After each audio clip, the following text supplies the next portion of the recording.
oversee of a restaurant in St. Pete Beach. So quite demanding, as a lot of us know in the industry. So from that, I try to make as many appearances as I can, but we all know the dedication that the kitchen takes. So I appreciate, Vlad, Mr. Truffle Boy himself, keeping the magic going. He's done a really, really awesome job over the week. That interview with Chef Sean was amazing. Really awesome to have him on the show. So, thank you Yes. again, Chef, for coming on and, And maybe Jimmy can get on with us also on the late night show with co-host Sean Myers talking about women yes. and the hospitality industry. I think Oh Jimmy, yeah, that'd be great. you know what I mean? Yeah, It's right. like, Hold yo, on. why did I sign up for this? Let me sign up for that one. Yeah. Yeah, out on the porch with the light on, so my wife can't hear me. Have a couple of drinks, and she'll be like, "Oh, really? This is your off time?" Like, yeah. Exactly. Coming to work with a black Exactly. eye, Doug will be like, "Oh, wow!" You're like, "This happened." So, no, but yeah, I appreciate you coming on last week, Chef. It was an awesome show. But yeah, so tonight, this week's show, as you guys have met, this is Chef Jimmy here. He actually works with me. He is our executive banquet chef at the hotel. And he sort of, takes cares of the in and outs of, anything banquets, FOH needs, back of house needs, from the prep to the actual putting out of the banquet to the breaking it down. He sort of, is all encompassing in that. So, any of you banquet people out there, that catering division of our industry, exactly. I know Vlad knows, that banquet life, that catering industry is I had a to work for completely different beast. a Russian mobster banquet guy. You just had to? Yo, No choice? real talk. I mean, like I was 11 years old, Like, Vlad, under come the here. table, You work for me. and I had a guy. He was drinking on the job, and I like said some shit like, like, bro, like, what the fuck, you're not working. I was 11, bro, and like it's 2 in the morning, and I'm a 250 person banquet, and it's like 16 courses. And this guy's like drinking in the bathroom, bro, and like he throws the rack at me. It's Oh pretty, my goodness. Yeah. Yeah. No, You're 11 no years rule, old. bro. Think about that. That's like 13 years ago. No rules. No, yeah. Well, I don't think they really cared about the rules if they had you working as an 11-year-old. So I worked Exactly. for like a real mafia dude, like straight up mafia. Like, did 20 years in prison, came from New York, came to Tampa, was a millionaire, went to jail. He bought like the whole property, like the whole block, back in like the 70s, late 80s, early 80s. He Jeez. buys the place, but he goes to jail for 20 years. So he comes back, and there's like this whole story of like he's a millionaire, but he stashed the money and all this crazy shit. My ex girlfriend was like, "Hey, I got my sister's got this guy. You gotta come meet him." This dude's like 60, 70 years old. It's B. They call him B. Bernardo with B. Comes out with a cigar, Oh, Bernardo, the big, definitely. the big mafia fucking Google glasses from Casino, and he's like, "Oh, you want to come work for me?" And I was like, "Yeah, fuck it." So I come work for the guy. I bring my other sous chef with me, but we're coming on as cooks. They already have an executive chef and a sous chef.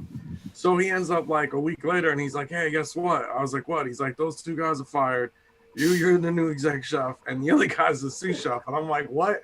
And he's like, "Yeah, I'm gonna give you fucking $300, $400 more a week, and you're gonna run my restaurant, and you're gonna do everything this way." So I was like, "Yeah, whatever, fuck it." So then it was just Didn't like, sound like you had much of a choice. That sounds like you're taking this promotion. yeah, it was kind of like if you don't turn to bite the hand that feeds kind of deal. It was like he said Yeah. with a cigar with his pinky ring on. It was just like, you're gonna take the job, right? And I'm like, yeah, I don't really have a choice. Like, I don't want to be here and wake up with my dog's head in my bed. Like, no, like, like it's fine. Yeah, I like the job. I was like, it's cool. Then he's like sitting there, and it was just like Friday and Saturday nights was like straight out of The Sopranos.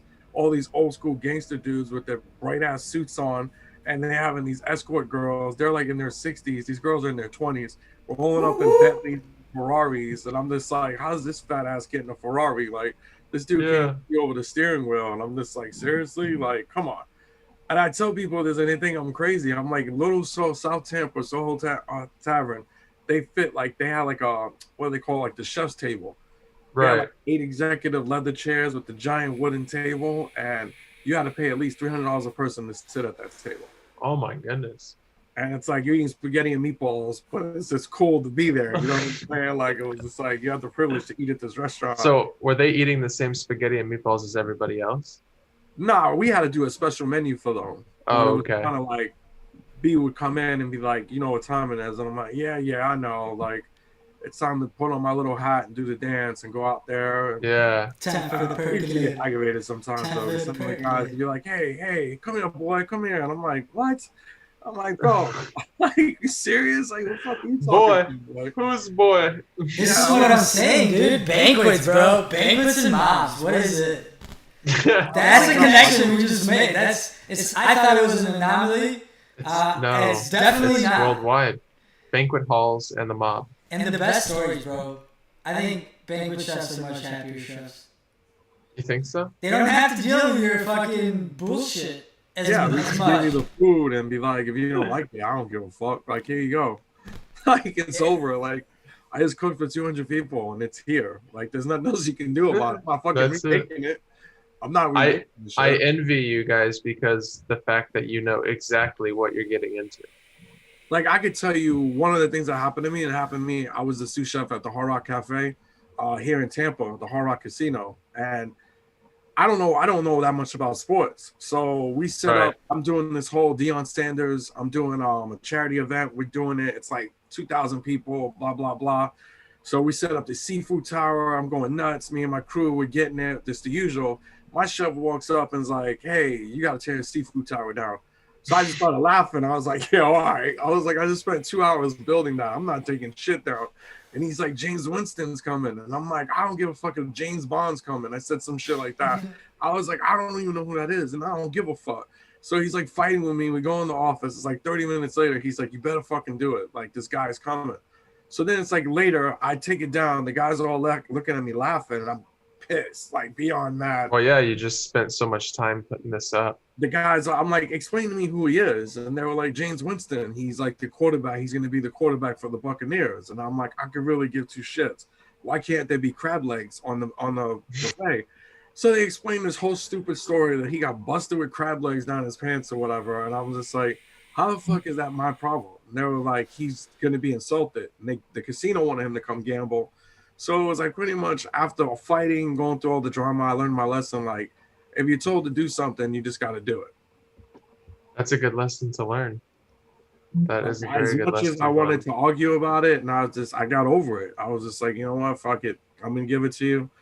Nobody cares that I just spent this whole time with the crew setting it up. And I was like, they're more important. And I mean, I've literally had chefs tell me in my face, you're just a commodity. Like, you're just, the food's just here. Like, I'm like, Right. are you serious? Like, they're like, yeah, the casino's making money. Like, we could give two fucks about your food right now. And I'm just Right. like, yeah, that's pretty insulting. I'm like, you know, you can go fuck yourself. But I'm like, that's cool. Like, Yeah. I was thinking it, but I can't say it. I mean, I wanted to tell my exec quite a few times, like, this is crazy. But So being a high priority event where you're cooking, you know, for the likes of, you know, Deion Sanders and his foundation and all these other high profile athletes, does that put some pressure on you?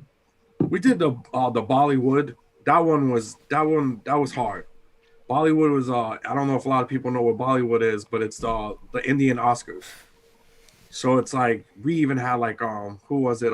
Alec Baldwin, John Travolta, quite a few stars. Heavy hitters. None Those of them are was some like, heavy hitters. we don't know Indian food like that. Like, that was like my introduction of like, you got to get your shit together. Like, Right. you got to figure it out quick. Like, the chef was like, that the pressure was on. It was just like, I ain't got time to get my phone out and start Googling recipes and shit. And I dabbled a little bit in Indian food, but they How do we make tiki like, masala? shit. Yeah, that's what it's like, bro. And their food is like, you can't say it's not. It's like bland to me, being Spanish and Italian, but it's spicy as shit. Like, that's Yeah, all it's you just taste is completely like different heat. flavor profile, And right? they love beans, like lentil beans and stuff like that. And they're very like how you could say like the Jewish Orthodox, like how kosher and non-kosher. Oh, yeah. They can't be certain things next to the other thing. Like, if this is Very the galino is next specific. to the meat or something like that, like they flip their shit. Like, they're just like, get the priest out and start making prayers or something like this food's got to be blessed again or some shit. And I'm just like, wow, like they were tripping out, and we had to buy like the naan bread and all this stuff. Like at least they didn't ask us to make it from scratch, but it was a lot of the stuff. Like it was some pressure, and between that and the Derek Jeter stuff, it was pretty hard. Like we did Derek Jeter's charity event. I did like 2 of his charity events. Goodness. And it's his sister that runs it. So kind of like those are quite some heavy hitters, like Blood was saying. Yeah, and the fact that like I had like this thought. The fact that you know all of that because not only were you like adapting to the situation, you know, going and doing the research. Now you know about their culture. You respect their culture from, you know, the way you talk about it and that. And just like the fact that you just told us a story through your experience about learning about Indians, and then you also adapted as a chef, and then you served their food, and they were obviously happy because you still did a couple Jerry. You didn't get fired. Yeah, so like, and that's amazing how like food will make you do that. Oh, exactly. Put you through the ringer. And then like applying all your techniques that you already know to the recipes. So you had to see it though, like it was kind of like, especially with the Bollywood, like they kicked us out the kitchen. They're like, yo, they brought in like the bomb sniffing dogs. They're like, you got to get out of the kitchen. And then it was like crazy because I'm back in the kitchen, in the Council Oak kitchen. Our kitchen's connected to the Hard Rock. And they brought John Travolta and his wife through the back door. And it's like, I'm looking, and I don't want to look, but I want to look. And I'm like, oh my God, it's John Travolta. Like, get the fuck out of here. Like, holy shit. And he just looks over and smiles. And I'm like, holy shit, John Travolta's here. Like, I grew up on this guy. You know what I'm saying? That's crazy. Like, cooking for this guy that's now. Awesome. Like, I mean, I've cooked for like, if you could sit there and like, I find it funny because I tell people and they kind of look at me and I think they think I'm full of shit. But I was like, there's no reason to be. Like, just be honest with yourself. I did like banquets for Senior PGA Tour. So I cooked for like Kevin Costner, Emmett Smith, Mark Wahlberg. I almost got fired for that. I was on the golf course. And because they were telling us like they have what they call riders. I don't know if you guys have you heard of that term. And it's like I've done nightclubs and bars and I've done events and stuff like that. And the rider it's just a list of stuff that they want and things that you can't do and you can do. Okay. So it was just like who was it? Slash from Guns N' Roses. He had a rider, like, I don't know, he was trying to be a dick or something, but he wanted like the certain colors of Skittles. So we had to like sit there. Yeah, he wanted certain colors of Skittles and he wanted them. What money will buy you? They wanted you picked out Skittles. Like I was like, that's a dick move. Like he did it on purpose to be like, hey, I want to be funny, but I'm being a dick. So I was just like, you got money like that, and we gotta eat. So wait, so let me just get this straight. So you guys would open a bag of Skittles, and someone had to sort through it. Yeah, I made the front house managers do it. I wasn't doing that shit. I let them laugh. I was like, I'm not a punk. Like, wait, so what colors did you keep, and what colors were throwaway colors? I think he said, I think he just wanted the reds. The reds. I only want one like that. So it was kind of like, and then everybody knows there's not that much fucking red in the bag.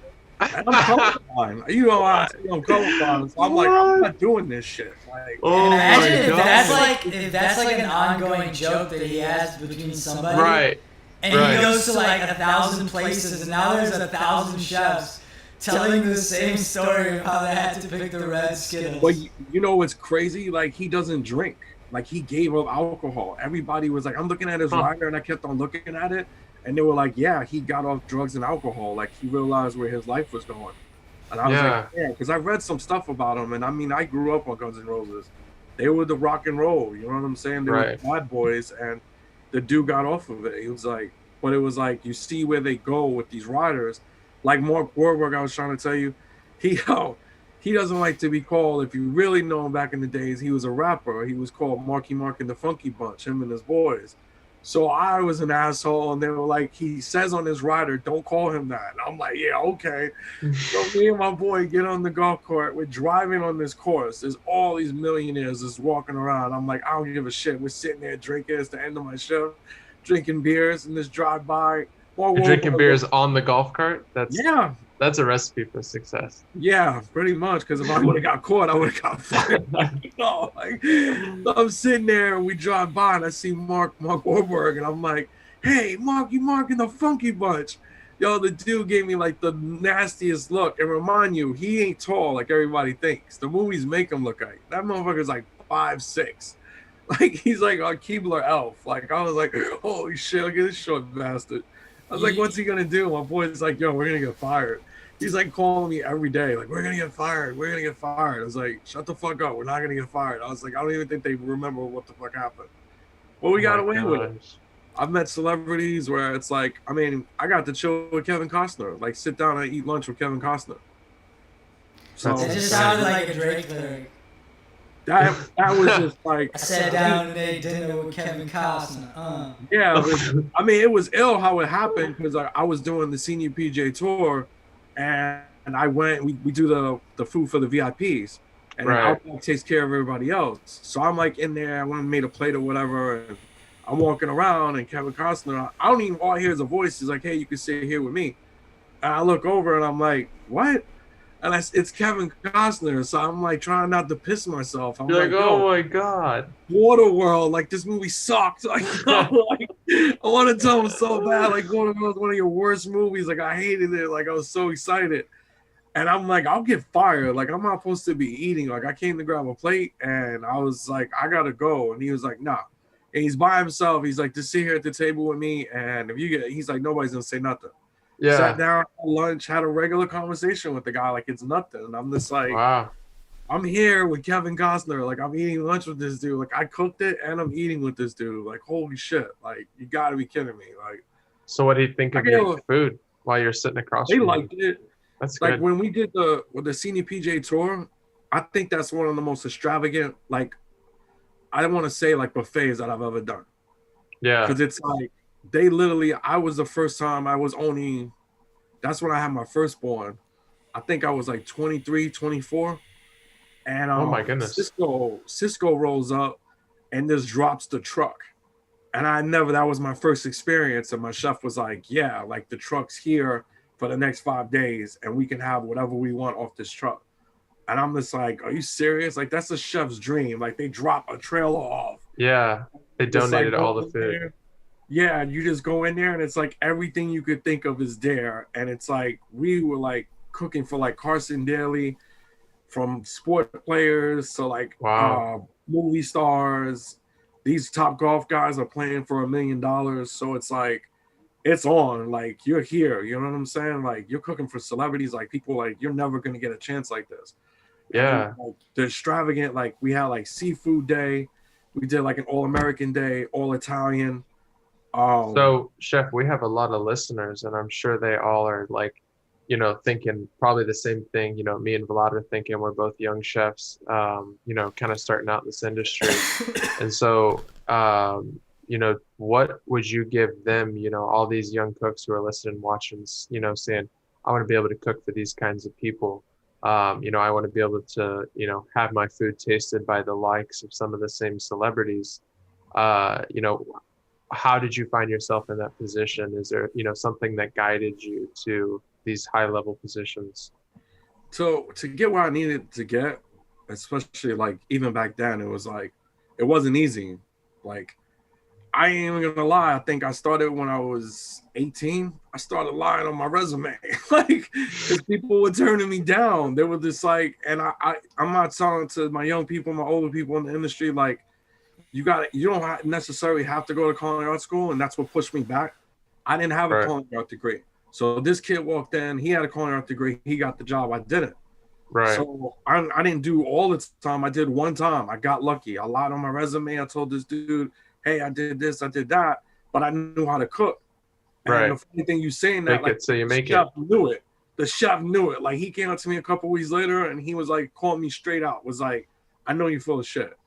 But he's like, I don't care. You're a hard worker. You drive for it. He's like, you don't stop. You try to always learn. You stay on top of it. And I Right, still, I was just like, once I got to the point where I was like, now I'm with the big boys. Like we right, ain't cooking for hamburgers and French fries. Like we're up here. right, right. Like I had to keep in my mind, like I'm not gonna give you something that I wouldn't eat. And Right. you gotta sit there, and when you taste it, you gotta be like, yeah, like, but if you ain't happy with it, keep going at that recipe to where it's finally like somebody like the simplest thing, like I need you to make cocktail sauce. And you make it the same every time, and it's always on point, always good. Yeah. I've Just simple things like that. I definitely agree with that. Writing stuff down is not a skill that I had when I was a young cook, and there's a lot of recipes and stuff that I've worked with a lot of great chefs who've given me a lot of recipes, and I couldn't tell you where they are, in a notebook somewhere lost. And I think that, it starts to what transition Doesn't that sound cook. like you, Doug. It doesn't sound like me, but I've done a lot of growing up, Vlad. I've done a lot of growing up. I always looked Um, up to Doug in culinary school. He's so organized on time, making on his time. making You got his a different version of me. maybe in tech campus you were late, but not in culinary school. Yeah. Um, Making his No, agrodolce sauce. making my agrodolce 17 times. But no, that's one of those things, where uh, you basically start to realize that without ability to be consistent, without the ability to provide that same level of standard every single time, um, if you can do it one time, that's great, but you won't ever get to that next level until you can consistently provide that, upper echelon of service. Writing things down helps with that. If you got to make a cocktail sauce on the fly, or ranch, or an agrodolce or something to that effect, having a recipe that is going to work, is tried and true, instead of just trying to wing it every single time, it's a huge help. I was definitely one of those just wing it, early on. And I start to realize that the problem with that is it's really hard once you get to that next level from a cook to a chef. And that is, another topic for another time. That transition is extremely difficult within itself. I know Vlad is very familiar with that. I'm very familiar with that. All of our listeners in the industry are very familiar with that struggle. But until you start to realize that writing things down helps you sort of bridge that gap, because now you're in a position to start to pass that information along. And I think if we don't write things down, if we don't internalize them, it's really hard for us to then teach somebody else, because we don't have any tools at our disposal. It's all in our heads. We're all trying to, Doug, what's impart your all point, this Doug? knowledge. I'm losing you, man. Like I'm like, No, whoa. what I'm saying college this is, Doug over here. He's like, yo, he gives you lessons in life and be like, look, asshole, this is the way it's gonna be. You can make it like this or get the fuck out of the kitchen. That's what it's exactly. gotta be. But no, if we're not able to impart this wisdom in a way that's going to make sense to somebody, if we're just sitting Yeah, there but trying to, there. So going off that, Shawnee, he trained right, 12 prep cooks, and not all of them knew how to read. Yet reinterpret what the fuck a cornichon is, diced right, medium. So it's not all about. It's about how you pass that knowledge. I think is the most right, I mean, important you part. guys exactly. saying that is so funny. Like, it's like, I guess, because I'm going to be 43 this year. And I always tell people, I lose track. I'm like, yeah, I've been in this industry for 21, 22, 23 years. And I had a restaurant that it was crazy. It was like a club. It was called Club Asia. And it was here in Tampa. And I remember I took over the one kid quit. Long story short, he quits. They're like, hey, you want to be executive chef? And I'm like, yeah, all right. Like, that's Hell like the yeah, I'm story of my 23. life. I'll be the Yeah, executive I want chef. to be the executive chef. So I'm sitting there and they were like, yo, pick out your sous chef. And I'm like, well, there's not a lot of people. It's just me and the fucking dishwasher and a couple other guys. So I look at the dishwasher and I'm like, I told the GM, I'm like, the dishwasher is going to be my sous chef. He starts laughing, the GM. He's like, are you fucking serious? He's like, he's a dishwasher. He ain't never really cooked. He told me he knows how to make macaroni and cheese. I'm like, you want to know why I'm going to make him my sous chef? He's like, why? It's like, that motherfucker comes in with white Air Force Ones every day and leaves with them looking brand new. Any man that could walk into a kitchen and wash dishes for 10 hours and wear white Air Force Ones and come out clean is somebody that's going to work in my kitchen. And That's a right now, that's a good real shit, philosophy. I sat there, I trained this kid, I trained him. I had to make a demi from scratch, risotto, We're making braised short rib. Like I had them in the kitchen. Like we were making like everything from scratch, desserts, entrees, Yeah. salads, dressings. Like he was learning. Like we were in culinary art school with this kid, and it was just me and him back to back, 6 days a week, going back to back. Now he's an executive chef over in Tampa. Really? Yeah, runs his own restaurant. He That's went from insane. being a dishwasher, and then after years of me training him, the kid's running his own restaurant now. How good does that feel? Yeah, for It's real. a great feeling, like especially Yeah. when I tell other people, like like I always like my dad was a military. Doug, I tell you, he was like, "Yo, you got a purple heart in the back of your I back." did call you out for that. So I did. he was like, "Yeah, I was in the military or whatever." And the reason why I bring that up, one, because it sounds funny, Doug was fucking with me, but yeah, my dad was in the military, and my dad tried to get me to go to the military. And the reason why I have to deal with the story was, I told him I don't want to be another number.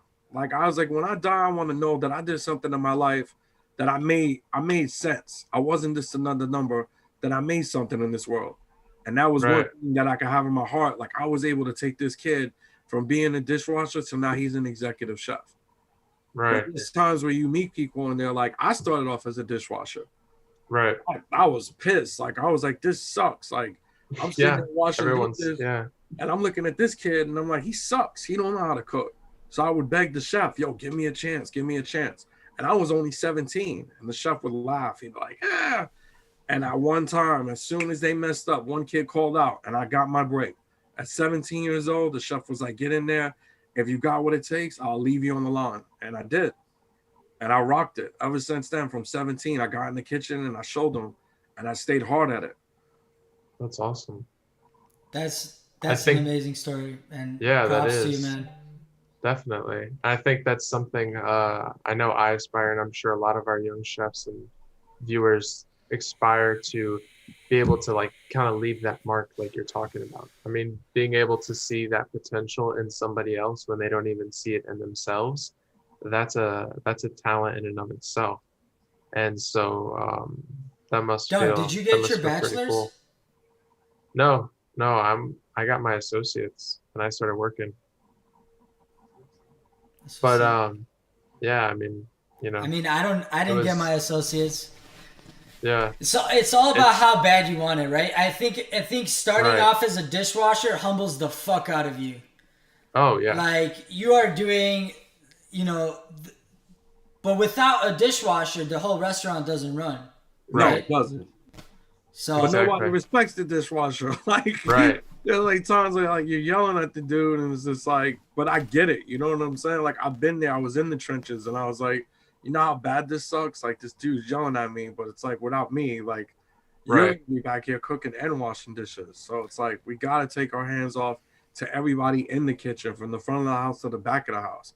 And it seems now like kitchens that I've walked into, it's getting a little more hostile. Like, especially with Yeah. the front of the house, there's always like this back of the house, front of the house war. And I've worked in the kitchen where we had to sit down and have like a giant meeting. Like the manager had to sit in front of all of us and says, the shit got to stop. Like you guys are like literally about to get into a physical altercation over this. Like, but that means Yeah. everybody really cared that much about the restaurant. That's the way I looked at it. But then I looked at it like, the I agree. server's a When complete everybody's moron. hungry, yeah. I'm right, like, the server's a complete moron. He's fucking things up. But it's like, instead of yelling at him and wanting to throw a plate at him, which back then I ain't gonna lie, I've tried to choke a couple of my servers. Like I was like, you're a complete idiot. Like you're pissing me off. And it's like, I've cursed my servers out, male or female. I've cursed them out. Like I had a girl, I call her from the B word to the C word. And I respect women now, so I don't do stuff like that. But I've like flipped out and was just like, you gotta be shitting me. And it's like, right, that's how hard of the passion I have for a kitchen. Like when I walk in the kitchen, it's like we all joke and play around, but when it's crunch time, like it's on. Like stop Oh, yeah. fucking around, get your shit together. The dishwasher got to be there on time. Your servers got to show up. They got to know the specials. I'm not gonna sit Exactly. there in the middle of the rush and you asking me, well, what was the special again? And it was just like, oh, you know what the special is? You're fucking fired. That's the special. Like, Good luck. No, you're joking, right? No, you really are fired. Like, I'll go home and drink about it tonight when I go home and laugh with the wife and be like, Yeah. I fired this guy in the middle of service. And Because he asked me what the specials were while I was knee deep in tickets. Yeah. yeah, I'm like, And the I thing told is, him, why go to why go to the chef Right. when you can be Right. like, yo, dude, what was the special? Oh, or yeah. just like they walk Yeah. on the line. Like, are you fucking serious? Are you walking on the line, like in the middle of everything? Like, oh my god, like you are crazy. Like, and the Yeah. lines have changed. I've just looked at them and I'm like, you're doing a pass right there in front of everybody, like walking on the line and trying to grab Yeah. something. And I'm just like, I just, I was telling Doug the other day, I was watching Diners, Drives, and Dives, and they're Triple using D. power tools. Like, and I asked this old school dude at our restaurant, and I was like, I know you old school, but I was like, are you really allowed to use power tools in a fucking restaurant? Like, the guy took his saws off and cut like the ribs down. I'm just like, I don't think I was like, you're Zzz, not building cutting zzz. walls out and shit. Yeah. And then the other guy got like this power drill, and I was like, it's so funny to see now, like how technology and how the world has changed. Like, if you Right. tell Right. somebody 20 years ago, like, hey, I need you to sous vide that fucking short rib, they'd be like, well, what does that mean? Like, Right. Right. I need you to take a pot and boil water and then put this bag in it, and you'll be like, okay. He's like, No. oh, Yeah. I don't get it. Right. Exactly. No, I mean, that's But utilizing true. sous vide for catering is like amazing. No, we've Oh, done yeah. it. Like, I've definitely, like, from doing the high end, we did, I forgot which one it is. It's a Jack Daniels. We did the Jack Daniels and Council Oak, Jack Daniels and a couple like Highwood Preserve, something like that. We do like these wine parties and like the Jack Daniels. So it's like all high end. Everybody's paying like $300-400 a plate. And we did it at Goodness. Council Oak. And it was just like running like the banquet, like a buffet style. Right. Like certain meats were in the sous vide. This was in this area. This was in that. And just cut it open. This person plates this person plates that. And it's like an assembly line. And then it's crazy how we're doing it. Because, yeah, it is banquets, but we're running as a restaurant. But it was all the same plating. And it was just like how it all came together. And we're getting $300 a plate. And it took us literally 2 minutes to make this plate. Took all day to prep it, but Right.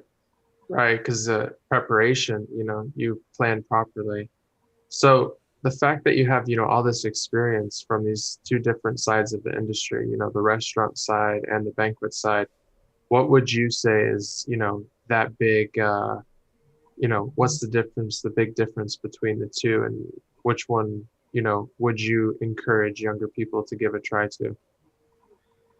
if you like, there's this like, how do you say, like the difference I think between running the kitchen and running banquets. Yeah. It's like when you're on the line, I miss it sometimes. Like I sit there and I see you guys like on Fridays and Saturday nights, and I'm like, I'd rather just sit there and be prepping all day and then jump on the line and just be banging it out, Right. constantly moving, constantly moving, constantly moving. And then it's like sometimes on the banquet side, it's kind of cool because it's like you prep up, and then I'm that type of chef. Like I told the girl the other day, I was like, hey, don't get pissed, but I start mumbling, and then I'll move slow for a second, and then I'm on it. Like Right. you standing there, and I already got 3 things down. I'm like, you got to move with me. You got to pay attention. Right. It's just like the differences between you cooking for 300-400 people at one pop to the difference of you cooking for 300-400 people and about 4 or 5 hour standard. Right. So it's Right. like you got to see where do you like it. Like sometimes, yeah, I miss it, and then sometimes it's like I'd rather just stay on the line and run my ass off than running up and down and going, I need this, I need that for a banquet, because Right. it kind of gets old sometimes. And then just like you look forward to it, especially I think I enjoy more like with banquets is like with action stations. Like when we're doing like Yeah. not just like a carving, but like you're doing like a pasta station and you're moving and you're interacting with the guests. And I feel like those are getting really popular nowadays. What do you see, bud? They're coming back, right? That's how Yeah. all it used to be. Like Pasta station, now, omelet fine dining is station, doing that. The mashed cheese, potato bar. the cheese, the crepes, the yeah. I did. So we have like waffle station on there, and I'm just like, bro, I'm not going to Waffle sit here and fucking station. making a waffle all day. Like, yo, what do you want on your waffles? Waffle Like station open till 3 a.m. Yeah, like the pasta station is cool, but it was like the waffles and the omelets. I already done the omelet thing. I had like back in the days, I had to wear the big ass fucking French hat with the There you white go. gloves, with the white cloth gloves I had to wear, with the apron on, the whole like spill, like with the awards, they put the little stars on me. Staying there working the omelet station. I was He so got the pissed. Like, lines going. He's all yeah, ready. I was so All mad. right, it's Like Easter morning. I hated the omelet station. I was just like, yo, Dude. I will stick with the pasta. Like I've literally got into it Yeah. with people about it. Like the dude was like, hey, I don't want the scrambled eggs over there. I want you to make them. And I'm like, what the fuck? I was like, it's on the buffet. He's like, no, I want you to make them. And I'm like, oh, I'll fucking make them. Then the guy wanted to complain there's too much butter. And I'm just like, you know what? I was like, I can't stand breakfast. Too To much all butter those on his people out scrambled there, eggs.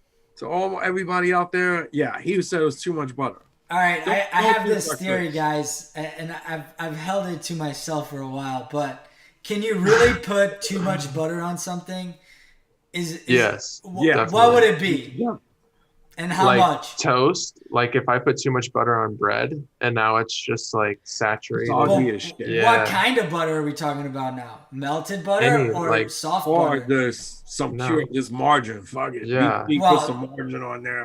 but can you know shit ain't put real. can you put the same amount of butter as you would at cream cheese on a toast? Let me tell you this. A couple of weeks ago, I had a couple of cocktails, and Who's putting cream cheese on toast? I put fucking Whatever, I put bagel. cream cheese on my fucking taco, thinking I was putting fucking sour What? cream. That's how drunk I was like, wow, this fucking sour cream is pretty tangy. I was like, it's Oh pretty- God, and it that was doesn't whipped sound cream, good. and I put it all over my taco, and I ate it, drunk as shit, and I ate it. And I woke up the next day, and my wife was like, "You realize you ate a whole tub of fucking cream cheese on your taco?" Oh my! I almost puked. I was just like, I took tacos. I to would the have thrown next up. fucking level. Like I was like, yeah, you could really fuck some shit up. Like Oh my a God! little too much sour cream, a little too much butter. You could really like.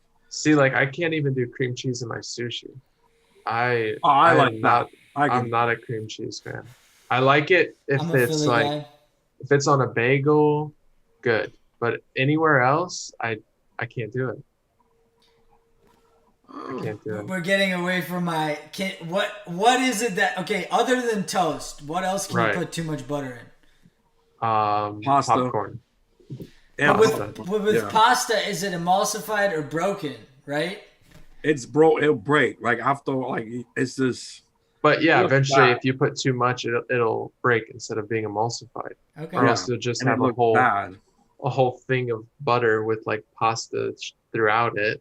You go and put it on the plate, and it's just like you could see it broken coming down the side of the plate, and you're just like, shit. Exactly. Like that's why I hate scampi. I'm just like, some people are like, oh, just use straight oil. Some people use butter, and I'm just like, you're an idiot. Like whatever. Like it's like it just doesn't taste good. I just don't see the whole scampi is not one of my favorite dishes. Like I just don't find it flavorful. That's Especially really coming from an popular. Italian family, it's like we eat marinara, but here Yeah. my daughters, one of my daughters, well, both of them, they don't eat red sauce. They're like we eat white. And I was like I hate Alfredo, and that's another thing. If you put too much butter into the Alfredo, that ends up if you're not paying. That's a good one. break Too it. much butter in Alfredo. You'll break the sauce, and it looks horrible. Like you can sit there all day and try to like bring it back, and it's just like, yo, it's done. Like you don't scorch the bottom, like the butter is broken, like the sauce is over. Like fuck. So what do you think, Vlad? The I mean, butter yes. is endless possibilities. It is, but then like culinary curveball, Ultratex, game over. You can But- literally, there's no, like I'm There's just no thinking limit like to the yeah, amount like of butter that you will use. I want to feed my guests as much, but like if I can do a course with a pound of butter on each thing, I think that would be an amazing dinner to go to. Really, I just personal I think opinion. I would be Well, you gotta That's a- see. very interesting. You gotta see- I like the idea. You gotta see Triple D. You remind me of this episode of Triple D where they were all like some real country cooking, and she was like, "What was it? I think it was the beans or some shit like that." And she took like half a tub of lard and just threw it in there. Like I was like, "Holy That's shit!" my girl. There you go. That's Vlad's straight You girl. know what's kills up? somebody. Like I was like, you might as well just get a spoon out and start eating this shit. Cause I was like, Jesus Christ, like that is a lot. Like it's not even it's lard. Like don't I even s- cook the lard anymore. Like I haven't seen lard since I lived in New York, like back in the days. Like Yeah. that stuff is not healthy. It's Honestly, so I'm delicious. gonna give a secret out. So and I'm gonna call them out. Fuck it. I owned a restaurant. How old was I? I think I was around 27. I went partners with the Italian mafia dude. He got back into my damn life. Calls me up. Mr. I want you B. to, Mr. B wanted me to be his partner. So cut his ass off quick. I become partners. We open up this restaurant. We close this shit down a couple of days before Christmas. I'm flipping out. I'm like, yo, I just lost my restaurant. So my neighbor's like, hey, he's like, I know you're a fucking talented chef or whatever, but you need something to get by. I was like, yeah, I can't be sitting at home all day. So he's like, come work with me at Texas Roadhouse. I was like, for real? I was like, all right, fuck it, it's a good experience. So we There you get go. there, and the dude's like, oh man, I can't really pay you a lot. I'm like, what the fuck, bro? I was like, I used to be an executive chef. I'm working at Texas Roadhouse. Like, my life is going to shit in a handbag. And what to me, I've never heard of Texas Roadhouse, so please inform me. You don't know what Texas Roadhouse No. is, Vlad? Oh, I'm wow. European, Yeast dude. rolls? You know what borscht is, bro? I do. Pelmeni, khachapuri. So Texas Roadhouse. Texas It's Roadhouse like, is a famous steakhouse, but it's not expensive. Got it. yeah. Cut their own Think of steak and like, stuff like So that. they have the Outback. like think You of ever like heard of Outback. three, yeah, four think feet of like of charbroiler griller. Yeah, Outback went on to Applebee's type level. yeah. I That got type food of poisoning steak. at Applebee's twice. Let's not Oh, mention I'm that sure name. people have gotten In poisoned at Wisconsin Texas Dells. Roadhouse. Applebee's, Wisconsin Dells. My Don't go there. if That's pretty good. Yeah, I wouldn't. you know, Oh. and then and actually 3 times Was it I've the had food same poisoning. Applebee's that you got Yes. food poisoning from? Yes. Why did you go back? Because I got a different menu item thinking that a year had passed and it'll Oh be my okay. god! Like it's the same shit. Like oh. But that's like your friends are all like you're a foodie, right? And sometimes I love my fast food, but Yeah. at like Fast casual. 12 p.m. when everything's closed in Wisconsin Dells. 12 a.m. Yeah, Yeah, a.m. it's all good. There's only so many options. Oh, one option. Applebee's is open. guys. Applebee's. There's only it's just Applebee's actually. This is And Wisconsin. check is a McDonald's shit. They're I think clo- they have closed. Culver. They probably have Culver's in Wisconsin, but Wisconsin's a little different. Being from I think Chicago, they're like our what's the cheese curd like. yeah, they're like our weird neighbors up there. We're not really sure what to do with them. Nah, but There's no Yeah, Rona one of- in there either. They're one of gonna fuck. one of their recipes, and I was just like, this is fucking disgusting. The guy pulls out this white bucket, and I was like, what the fuck is that? And he opens it, it's like one of those mystery things, like what's in this 5-gallon white bucket? And he listens. No label. Yeah, like no label. Like I'm like exactly. Like I'm like, why did you? And you can see he scratched the label, and I'm like, what the fuck is going on? Like, I'm like, all right, what's the mystery? It's a fucking 5-gallon bucket of bacon grease, and I'm like, all right, so what Oh are my we doing God. over here? And he's like, get a Lexan pan. He's like, get a fucking third pan. Scoop this shit in. They got this industrial microwave. You microwave this shit. Then you pour it out, and you dip the fucking ribs in it. You dip the cooked ribs in it after they're cooked, smoked, and everything. You dip it in this bacon grease and What? then wrap the portions up. And they refrigerate them and waiting for them to be cooked. That's why they got the flavor that they got. And I was Oh my like, God. you are going to kill someone. Like, bacon Wow, grease. I don't know if that's the Roadhouse, most ladies and intelligent gentlemen. thing I've ever heard or the dumbest. That's And I mean, they're technically like dry aging the cooked. yeah. in bacon grease. It's like so confit, like it baking brings it confit yeah, it ribs. brings it back when they throw it on the grill. It starts fucking melting down and it gets all juicy. But I was and it like, gets yeah, but the it's flare fucking up, so you grease. get the char marks on it. Yeah. Oh, and their bread they made from scratch. One basket for 800 calories. One basket of the bread is 800 calories. They tell you though. Do you hear that? They tell you You now. Texas Roadhouse fanatics out there. They tell you now though. Like if you go there, and the butter I think is like the cinnamon butter. I think it's like 400 calories in a scoop or some shit like that. Oh I'm my like, god. I mean, it's good. The yeast rolls and the cinnamon butter is good. But yeah, but if you want to die and you just want to die with a smile, then fuck it. Get 2 baskets, get a full sack of get ribs, 2 baskets, get a cup of butter, Doug, and can have a we great go there? day. Can we go there? I'm going to Florida soon. Is this You something are. that? I don't know. Is there a Texas Roadhouse by us, Jimmy? Wesley Chapel should still be there, and I think there's one in Tampa. Oh, Tampa. There you go, Vlad. That's not My far. Vlad's coming out to visit yeah, us that here in sounds good. Florida Oh, nice. in about 7 days or so. Yeah, So, should I bring Oh truffles? shit, for real? oh, you should bring Staying with some you, Dougie? truffles. No, he might stay at the hotel for a night or two. No, wifey said no. No, wifey made the decision, but we'll figure something out. I wanted to rent like a nice car. No, not gonna happen. That's how it goes, Vlad. You best better just I listen. just say I learned just to say yes, chef. Yes, yes, Yes, chef. yes, chef. Yes, Praise chef. Yes, God. chef. I know my warden's gonna come out of the shower soon and punch me in my face. She's gonna see a hand come out like, ha! Like, you know, Oh, you're in there there playing with goes your our little chef. friends, playing your little video games, your little fuck. You're like, oh, I'm sorry, dear. Oh, this isn't video game. This is real life. You just say Yeah, yes, I told her yes. though. I was like, yeah, I'm gonna be on a podcast. I'm gonna be famous. She's like, shut the fuck up. I was like, no, watch. I'm gonna be on TV. She's like, the podcast is not on TV. I was like, whatever. You know, We are. We're on This- Twitch TV. Yeah, we're actually Oh, see, now I on can brag. YouTube, So this is live. Facebook, and Twitch. Yeah. All live. YouTube, Shit, how many Facebook. people watching? How many we got, Vlad? I can't. You guys are making me do this Oh, it technology doesn't. thing. All right, but if it messes it up, don't do it. We know you and your technology. Yo, I did it. I couldn't figure out how to turn off my computer. Vlad, your beard's giving me like Hugh Jackman, Wolverine vibes. You look like a cook, one of the cooks at the job. His name's Dustin. I call him Dusty. I thought it Oh. was. I was like, oh shit, it's Dustin. I was like, I guess a saying little his bit, whole name. yeah. A little bit. We got 2 viewers on Facebook, 1 viewer on Twitch, That's and then what's it up. interchanges all the time.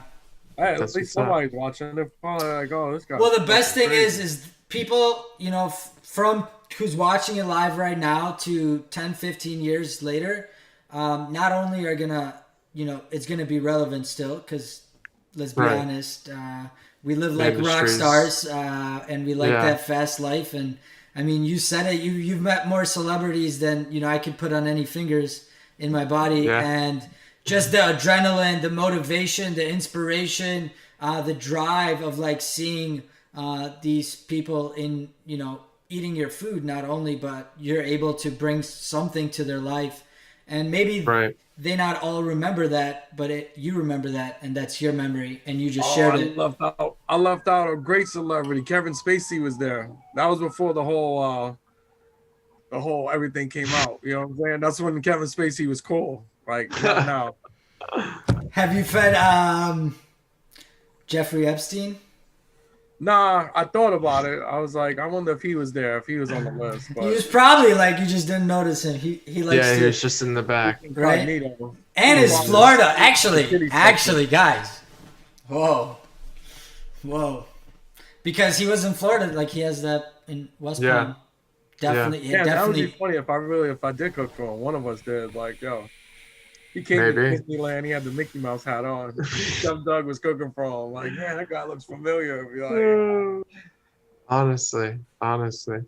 No, so you know, Chef, we talked a lot about, you know, your beginnings and where you come from, so we appreciate you sharing that with us. appreciate it. The big thing, you know, we're talking about with everybody is kind of this thing that seems to be uniting us together as a restaurant industry and a family across the world, and that is COVID-19. This is the dun COVID-19. Fucking COVID. Let's just call it Yeah. that. honestly. 2020 fucking bullshit. That's what that is. Like, Yeah, COVID it's- did me wonders. Can you really Gravity. manage?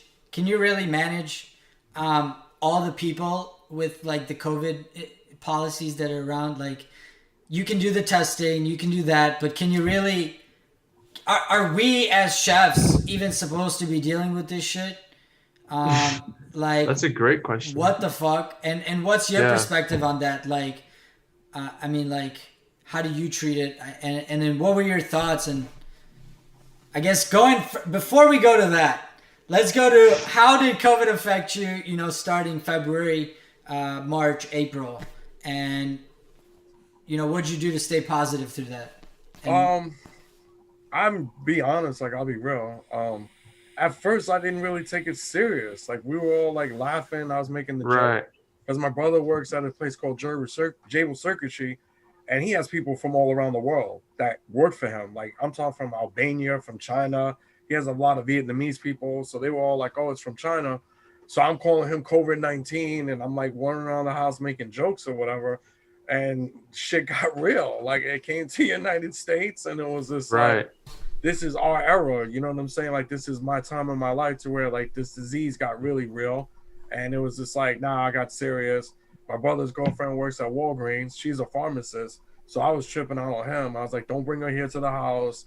My wife is yelling at me, my cousin. I was like, yo, we got to quarantine. Like I started to freak out a little bit. I was like, because they Yeah. talking about, hey, I'm an older dude, and I mean, I smoke cigarettes, I drink. I don't know about other people, but the Right. way the media took this to the next level, they were just like anybody can get it. Like Right. it is here. Like you got to take precautions. I'm freaking out. I'm looking at somebody at the job coughing, and I'm just like, what are we doing about it? Like, yo, you gonna That go yeah. get it or what's going Anybody on? who coughed in like February and March was looked at like you are dead.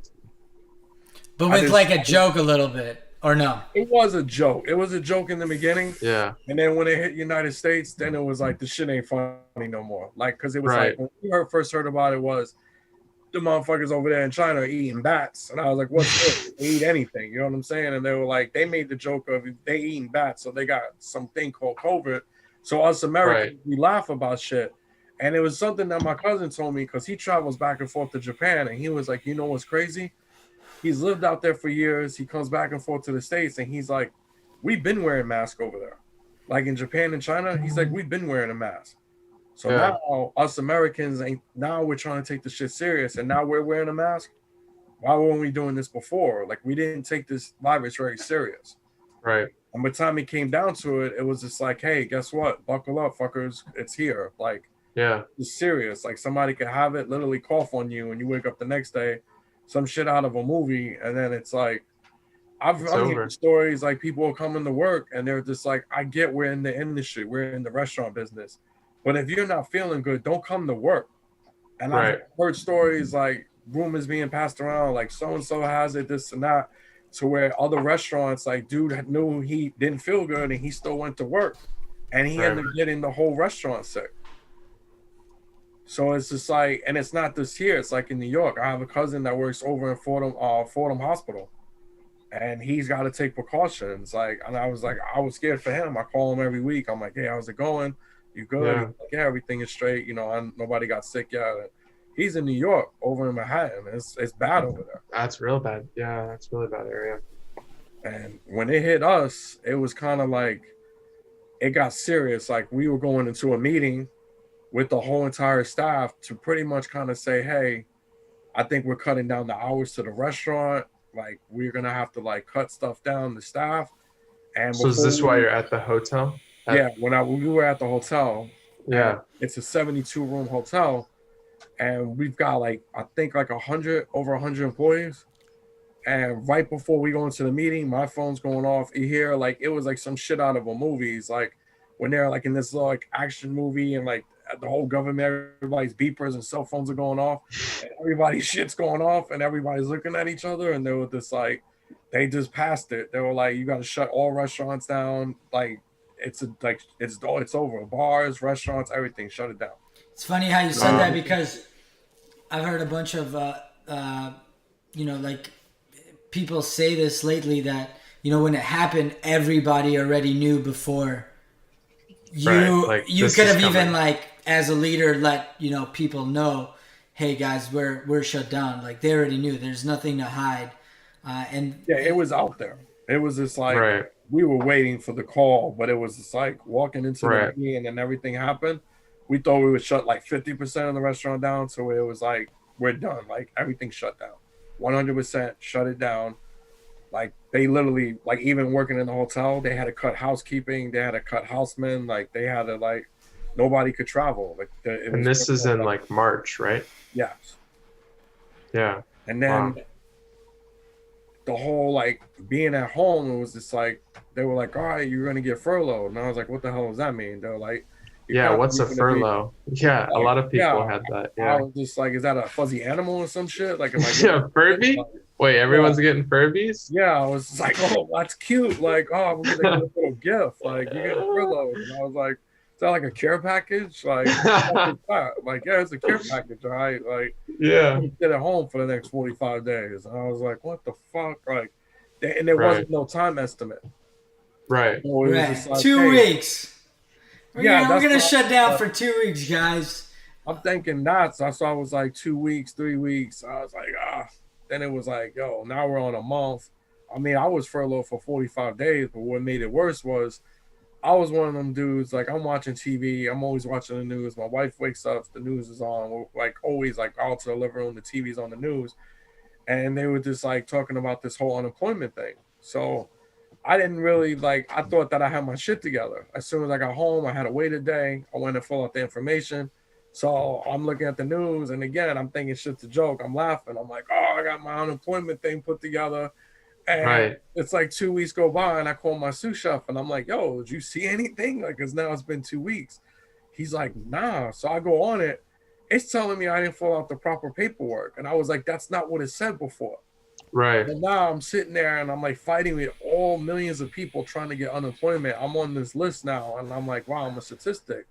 Like, I'm right, relying on this to take care of my family. And right. I'm sitting there and I stayed up, I think 3 or 4 days till 4 or 5 in the morning trying to just to get into the system to try to log in to finish my paperwork. Goodness And I had to do gracious. this for 3 or 4 days straight. Then I finally got through to it. Then I sat there for another 2 weeks. I didn't get the unemployment until after a month. And I only got it because of my wife's ex sister in law. She had somebody that worked for the actual unemployment place and hooked it up for us. Yeah. And everyone, like you said, everyone's fighting. I mean, that level of dedication to, sit there for 3 or 4 days, just keep refreshing the page in hopes that you get in. That kind of ties back to that level of dedication we were talking about earlier as chefs. You're doing that for your family. So for you, that's everything. I Just mean, like when you're cooking, that's for your family. I had no idea what to think. Like, I was like, I felt so bad for so many other people because it's like, it's me Right, and my wife, so we have her income coming in. But I was like, what about all these other people out there? right. Like, COVID was like, and it's still like, it's sad. It ruined a lot of people's lives. People Yeah, lost family, people lost friends that passed away from this. People lost their businesses, they lost their jobs, they lost their careers over this. Like, yeah. and it hit definitely 100% the restaurant business, hospitality business. Like, it hit us hard. Like, this wasn't something that anybody was expecting. Yeah. And for this So long, right? exactly. That's what made it even worse. Like Right. 2 weeks, a month, okay, you'll find something, but to do that X and X and X, like over amount of months, it's like, and it's very hard to get hired, especially if you're like, a garmager or a beginner in this industry. I mean, it's But almost to even nearly That's go impossible. yeah. back, like Chef Doug would tell you, like, I don't know how it is over there with you, but it was like they weren't opening the bars or anything back up. So we Right. kind of got lucky as far as the restaurant because people got to eat. So they were just like, you know what? We're gonna have to figure it out. You could do takeout or whatever, but we're gonna slowly let you open up the restaurant. But they won't open the bars and the clubs. And I'm not trying to be selfish or anything, but I was like, with this going on, I was like, I get you got to eat or whatever, but I was like, you don't really need to be sitting in the bar with this going on. Right. And then it's like, I've been in the bar industry, I've been in the nightclub business, I've ran nightclubs, so I know how it is. Like, they make good money. Bartenders in the nightclub industry, they make good money. Servers make good money doing this.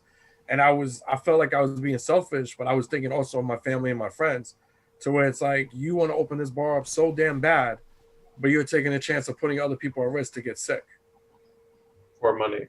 Yeah. for money. And Right. they're kind of like, well, you're in the restaurant business. I'm like, yeah, but I'm providing a service. Like, yeah, I need my job, but I'm providing to be able to help feed people, not get liquored up. For that, you just buy a bottle and sit your ass at home. You know what I'm saying? But Like, that's pretty depressing. I mean, Yeah. we gotta no, support. I get you. Yeah, You want to be live and be chilling, but I don't be sitting there with this asshole and he's coughing and shit, talking about and I don't know if you guys heard this story. I actually talked to a guest a couple shit, it was like a month ago, and the dude was like, yeah, he heard the story. They arrested the guy here in Tampa, Florida.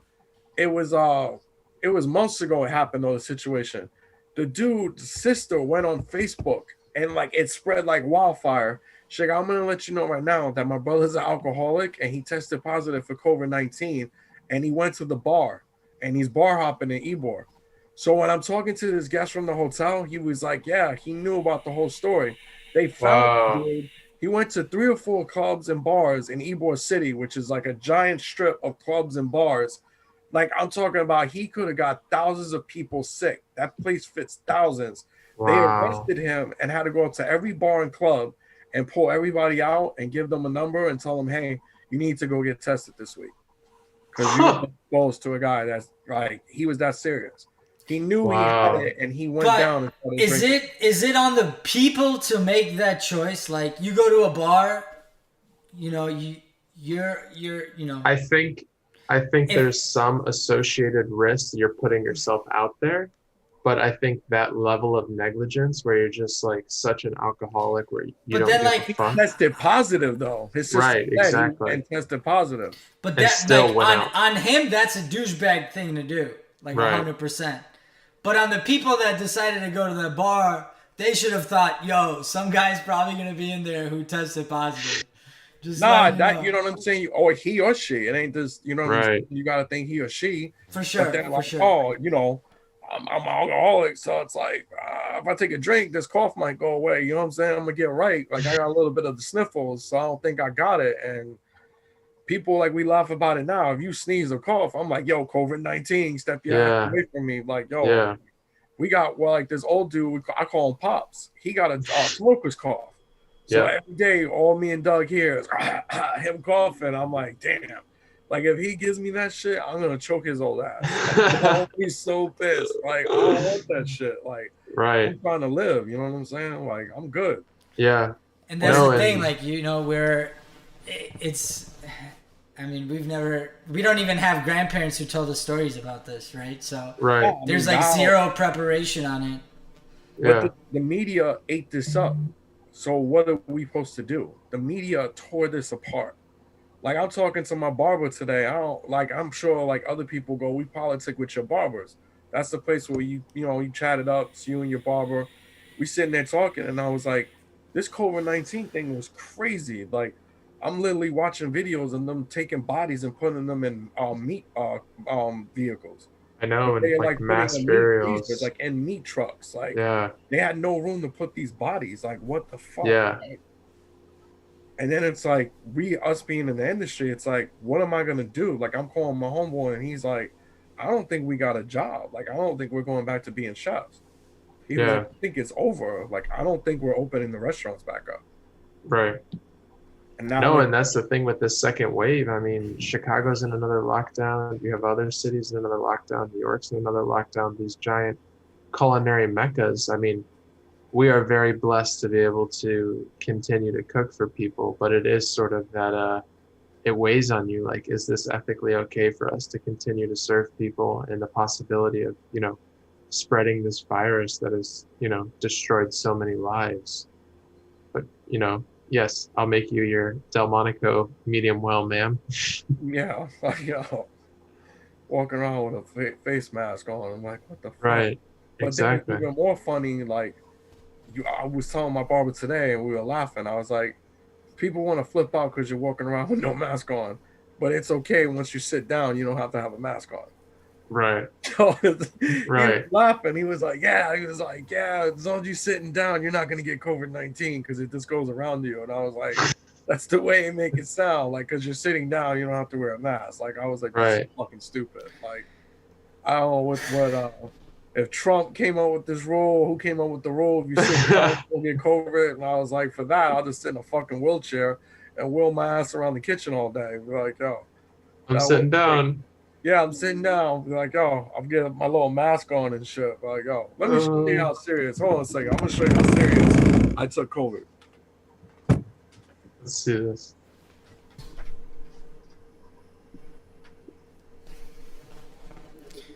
What do you think, Vlad? Drum You roll. think you'll ever open back up? Me? I'm gonna open up my 6 Michelin star restaurant one day. 6 Michelin. Ah, yeah, dude. There you go. Now, if everybody walked around like that, I would feel a lot safer. would you feel a lot safer or would you feel a lot more threatened? I fuck with it. I fuck with it hard. I'm kind of pissed I don't have one myself to be like, hey, I got one too, man. But that's gonna protect you. A fucking tissue over your face ain't gonna do shit.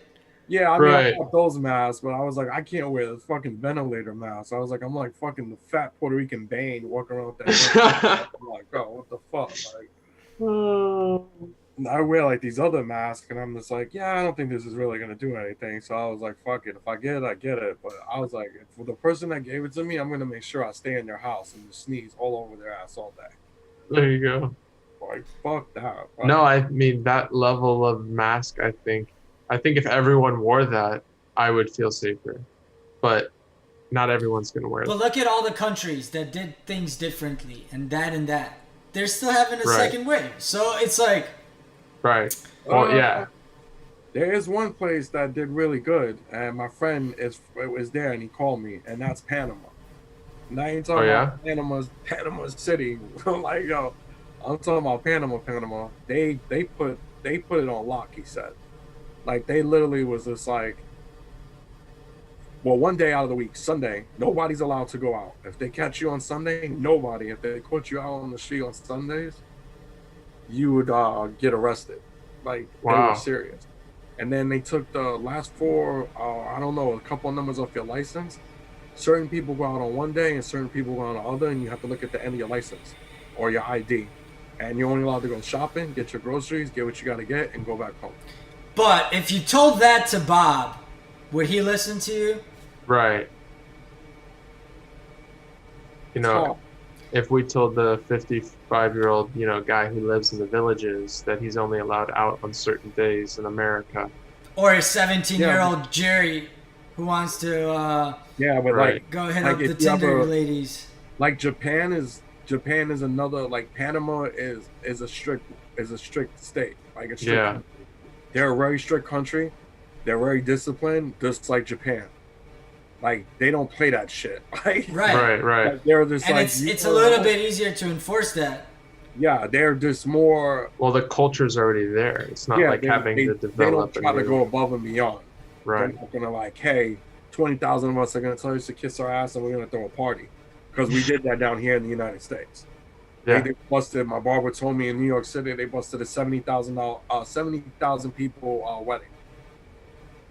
And all the Hollywood people had people in New York City to go to a wedding. Like, the dude must have been rich as shit. 70,000 people at a wedding. That's insane. And it was like, COVID's going on. Like, are you retarded? Like, now it's taking a chance.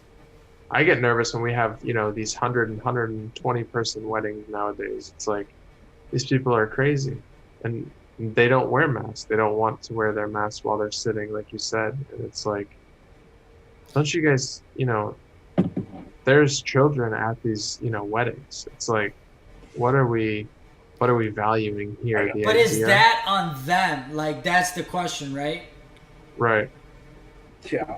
Right? Because if you look at Panama, right, and if only people with that go out on those days, right? Right.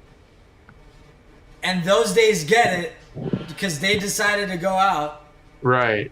It's like, well, I wish I could have gone out on the Tuesday days. It's like, hey, we told you guys, but you decided to cross the road, right? Right. And that's on them, right? Yeah. And whoever's out at that point.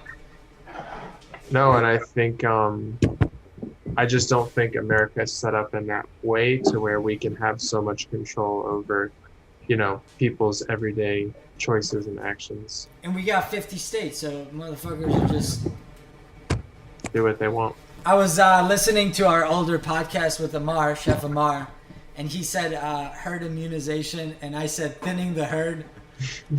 I do remember that. That was. And I kind of, thin the herd. Damn. Thin them out. Oh, Vlad. Hey, Oh, look, man. you're not gonna wear a mask. You're not gonna like take scientists' opinion for thin the herd. Just Pretty like much. that, I'm gonna run for president 2046. Thin the herd. Vlad. Then the herd. Make Damn. America Because thin again. right, and those people that are going to that wedding, right? And you're saying, "Fuck, why are they coming here with Right. children?" Well, if they weren't coming, then you'd be on furlough right now. Exactly. So it's like this weird dynamic. Like, thank you so much for being here, but please wear this Take this mask shit and to do go. this and do that. Right. Exactly. And it's like, But then is it's that not the really same. hospitality? Yeah. Exactly. You Are can't we have really a to-go providing a wedding, service? Yeah. a To Zoom go wedding, wedding. a Zoom wedding. Pretty, Oh, pretty But much. people are having Zoom weddings. yeah. People are like, no, we're not gonna do that, and that's their choice. Yeah. I'm flying, so I'm making that choice. I'm not really comfortable with it, but wifey said We we're flying. when we We're flying. when we flew, the only thing that was weird was that She's standing in the the room. That's why I called her planes. out right now. It's a She lie. It's a knows. lie. No, You, we made a mutual uh, sacrifice. the fact that they allow the planes to be 100% capacity, I would think that you'd have like a seat in between you, but that's not the case. Yeah, but So when the stocks drop 50%, the right. investors who are Oh chilling yeah, in on their yacht wherever, and yeah, Cayman they're like, Islands. yeah, you know what? Fill that plane up. Fill the seats up. It's fine. They'll be all right. Well, I'm looking good right now. My Norwegian cruise line stocks went up. Hey, there we go. Playing the market. I can thank Chef Doug for that one. I got some Oh, some Spirit Airline. It's going up today. I was like, Till all right. till you hear tomorrow's news where on Bloomberg they go, yeah, Norwegian ain't gonna make it. And then it right. plummets. Exactly. Actually, Exactly. I played Amazon today a little bit, little Tesla. Pretty happy. I But played that's some Tesla awesome to too. hear that you're getting into stocks and you're invested in the stock market because you are benefiting from the choices that people are making now. Right. In No, real. it's a definite. It's just you could kind of see like with the whole traveling thing. Like again, it was kind of bad over here in Tampa. Like these people got on that ship, and I think that was one of the things that like I was like, wow, this is serious. Like they kept them on the ship for like days, and they Yeah. were here in Tampa, and they were just like they wanted to like come in and dock, and they were like, no, ain't happening. Like you Yeah. gotta stay out, you gotta stay out in the water. You guys are gonna have to figure it out. And I'm just like, yeah. But if they all quarantined for 14 days, would they? Yeah, they had to stay out there for a certain amount of time. But then when they allowed them to come in, everybody had to be tested. Like they weren't letting them touch land. Like you're gonna get tested, and we're gonna contact you. Like, it's like, you know how rough that was. You got 300-400 people on a boat, and it's like, And they're trapped. They've already yeah, been out there. They did their vacation. They want to get off.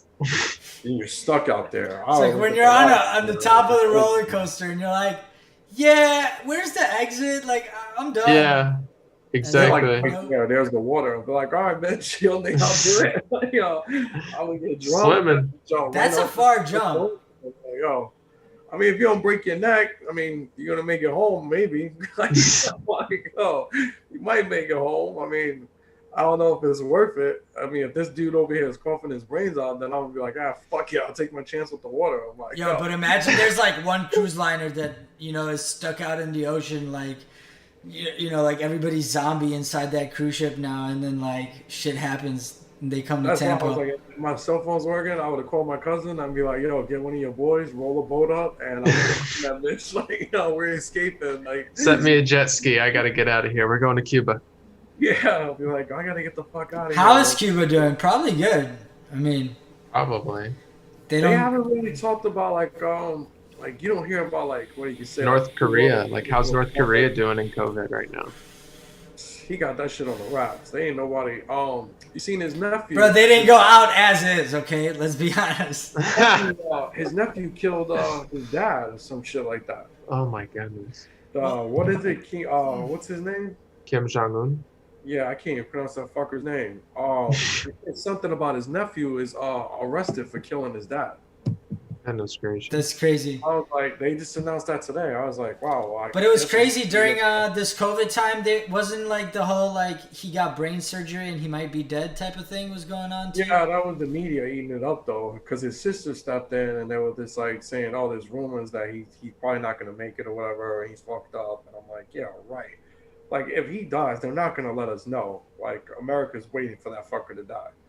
Like Trump would have been like, "All right, let's go over there and try to take something that they own or whatever." And they're like, "He's dead. Let's cut a deal." Like we always, I don't know. I just sometimes I sit there and I'm like, "Damn, I love being an American," and I think some people got to realize like the freedom that we have here in America.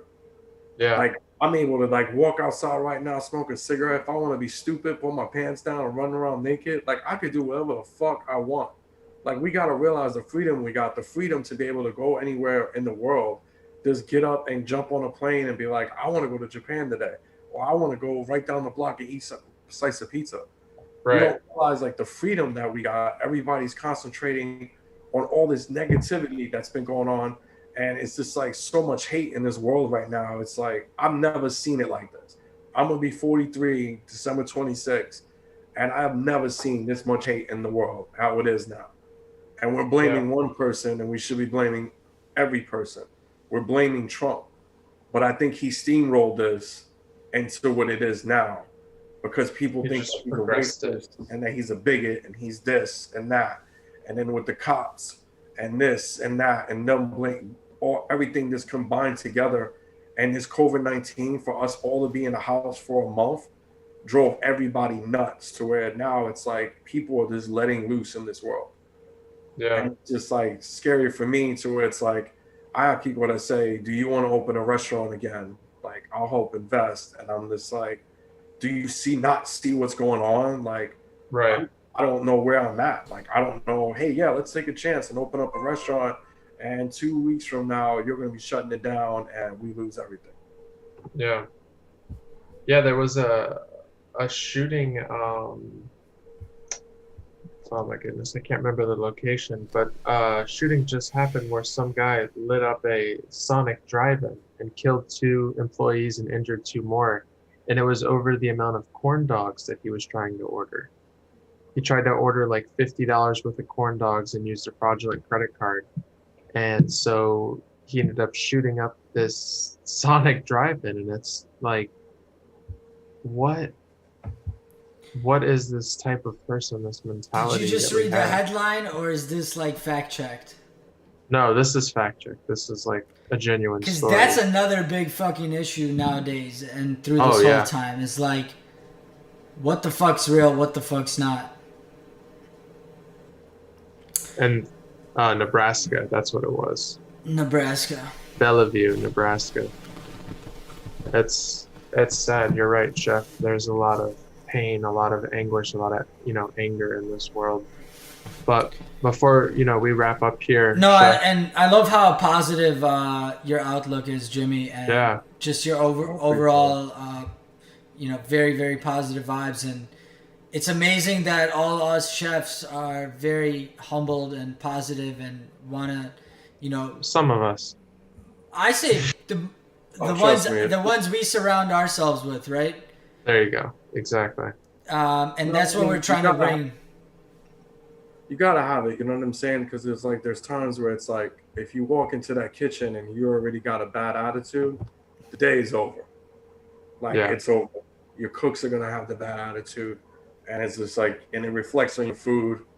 You're sitting there and you're cooking, and one of your other chefs walks up and was like, they could see it, like they could see like you're in a bad mood, and then they're gonna get pissed off and be like, I need you to get your shit together because either you're slacking on your food, the shit looks like shit, tastes like shit, like you just gotta like whatever's going on at home, leave it there. Come in smiling. I mean, me and Dougie, I come in and I sometimes I break his balls, he breaks mine, and I'm like, oh, I don't like your little Yeah. attitude today. Like you gotta change that shit. Like I can see he's pissed off about something. I'm like, I don't give a fuck. I'm like, yo, get your shit together. Let's do this. Let's get in this kitchen and let's have fun. Exactly. Like just smile and laugh. You know what I'm saying? I'm always laughing. Like Doug got pissed the other day. He's like, "Why you keep looking at me and laughing?" I was like, "Because I know it makes him mad." So I just did it. I was like, "Fuck it," but it made him laugh. You know what I'm saying? He got pissed off, but he laughed. So it's like At the end of the day, we had a great night and everybody was laughing. Like That's Right. that's the that's best. what I love about like the industry. Like if you when you ask me what do I love about like banquets and working in the kitchen, and it's both sides of that. Like literally sitting there and like hauling ass and cooking for like 100 people, if even it's 50 or 20, and I make this beautiful banquet and the whole team comes together and we're sitting there and like not one complaint from one guest. Like everybody's just eating it. And then there's sometimes where I'm just like, damn, they really like the food. Like I'm amazed. Like holy shit. Like they're not pissed. Like this tastes like shit. You know what I'm saying? Like they Right. like the food. They enjoy my cooking. They enjoy what my staff did. And then when you work the line and you're there with your staff and you guys are able to come together and put together a plate and it goes on, and you're just like, I did that. You know what I'm saying? Like me and my team came together. It's not always just about you, but it's about what you can teach others and what they can teach you. And Yeah. when you come 100%. Love together and that. you're able to put something beautiful out, like I look at food as being beautiful and pretty, and it's like it just it's got to have that taste. It's got to have to where it's like, man, fuck that. I want to go back to this guy's restaurant. Like I ate this bread, and his bread is the simplest shit from the bread to a salad. Right. So you know what I'm saying? Like something like that, to where he's like, I remember I took my wife to this place, and I ate this fucking entree, and I can't get it out of my head. Like they Yeah. make this seafood over here that nobody else can make. Like I'm going there this week. Yeah. No, that's an excellent point. We appreciate you sharing this, perspective and wisdom to all, us young chefs and all of our viewers as well. You're touching on a lot of subjects that I know, me and Vlad agree with at our core, at our moral being. It's important to make sure you're always, like Vlad said, staying humble, staying Well, understanding of where you come from. according to South Park, I don't have a soul, so Well, we'll find yours, Vlad. We'll find so it. I promise. I don't know at the core, but yes, my beliefs. Yes, Uh, somewhere in that hollow emptiness of your being. I think it's just amazing, just like hearing your entire perspective, and I'm gonna remember that for the rest of my life. How you drove down the golf course and were like, "Yo, Mark and Mark, what's up, man? Yo, imagine if Where we the had whitey this shit tighties at?" travel. Imagine if this was the travel and this actually got back to him, and he'd be like, "Motherfucker!" I'm like, I "Yo, remember you motherfucker. We're tagging. yeah." We're gonna make a snippet and tag Marky Mark in this. Yes. Like, I remember this asshole. Like, I'm coming to your house. 56 This guy on the golf course, that motherfucker. Yeah, He's it's a- just it's been a rough ride. I mean, for everything that's been going on, from me being in the industry, from doing like your basic food to fine dining, and I mean, I've been in the restaurant business since I was 10 years old. My grandfather owned a pizzeria in New York, so it was like I was flipping pizzas. When I tell people I know how to flip pizzas, they're like, "Are you serious?" I'm like, "Are you fucking racist? Like, what's that mean?" Like, yo, I was like, "I don't look like I know how to make pizzas." I was like, "I was making pizzas when you were jerking off to the Sears magazine." Like, calm down. It's gonna be all right. Exactly. Can you relate to the Sears magazine, Doug? Yeah, I remember that used to be like to go No. like back in the days. It's like from a movie called Point Blank with Gary Busey and Keanu Reeves. And I get the joke when he says it. He was like, "I've been in the FBI when you were jerking off to the Sears magazine," because it was like that was the closest you were getting to porn. Like the girls were like in lingerie or whatever. Like the Sunday paper, you open up the articles and she's in like lingerie, and you're like 13. You're like, hell yeah! Like, So, ladies and gentlemen, we're getting to the late night segment of our show. Yeah, exactly. it's getting a little X-rated up there. We're like, oh. Apparently, there was some movie that Robert Downey Jr. was in where they were like doing a bunch of drugs and stuff like that in the movie. Oh, Below Zero. There we go. See, That movie, like, Doug, have you yes, seen I Below think it's Zero? called No. Below Zero. We're missing out, No. man. But it was real though. That was his real life. Like he was fucking hopped up on drugs. And I don't think he was sleeping with dudes in real life, but he was like they turned him out. He was like an escort, be sleeping with dudes, and he was bad. Like, but he was the bad boy in the Hollywood. Like when I growing up, he was that dude. Like Robbie Downey Jr. was the man.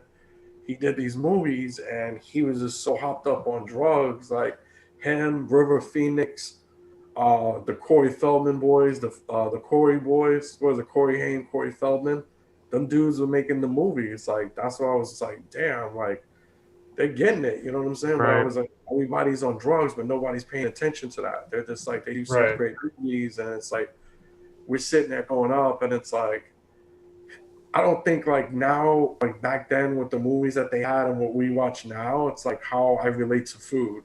Like there's some things like I'm just like there's actually movies like I don't know if you guys ever seen that movie Chef. Yeah. John Farrell, like that movie was like an inspiration. Like when I saw that, I was just like, holy shit. Like we didn't make movies like that back in the 70s and 80s. Even in the Right. early 90s, there wasn't movies like where they talked about like a chef, you know what I'm saying? And it's Right. like Right. now everybody's like seeing like this is a new world. Like you're the next Hollywood star. Like this Yeah. is like another thing I could tell you, but I'm just saying, like, you get what I'm saying. Like when you became like the chef, like it was on. Like you are a Hollywood star. Like you're out partying. Like you're making good money. Everybody knows your name. You're walking in the bars and clubs.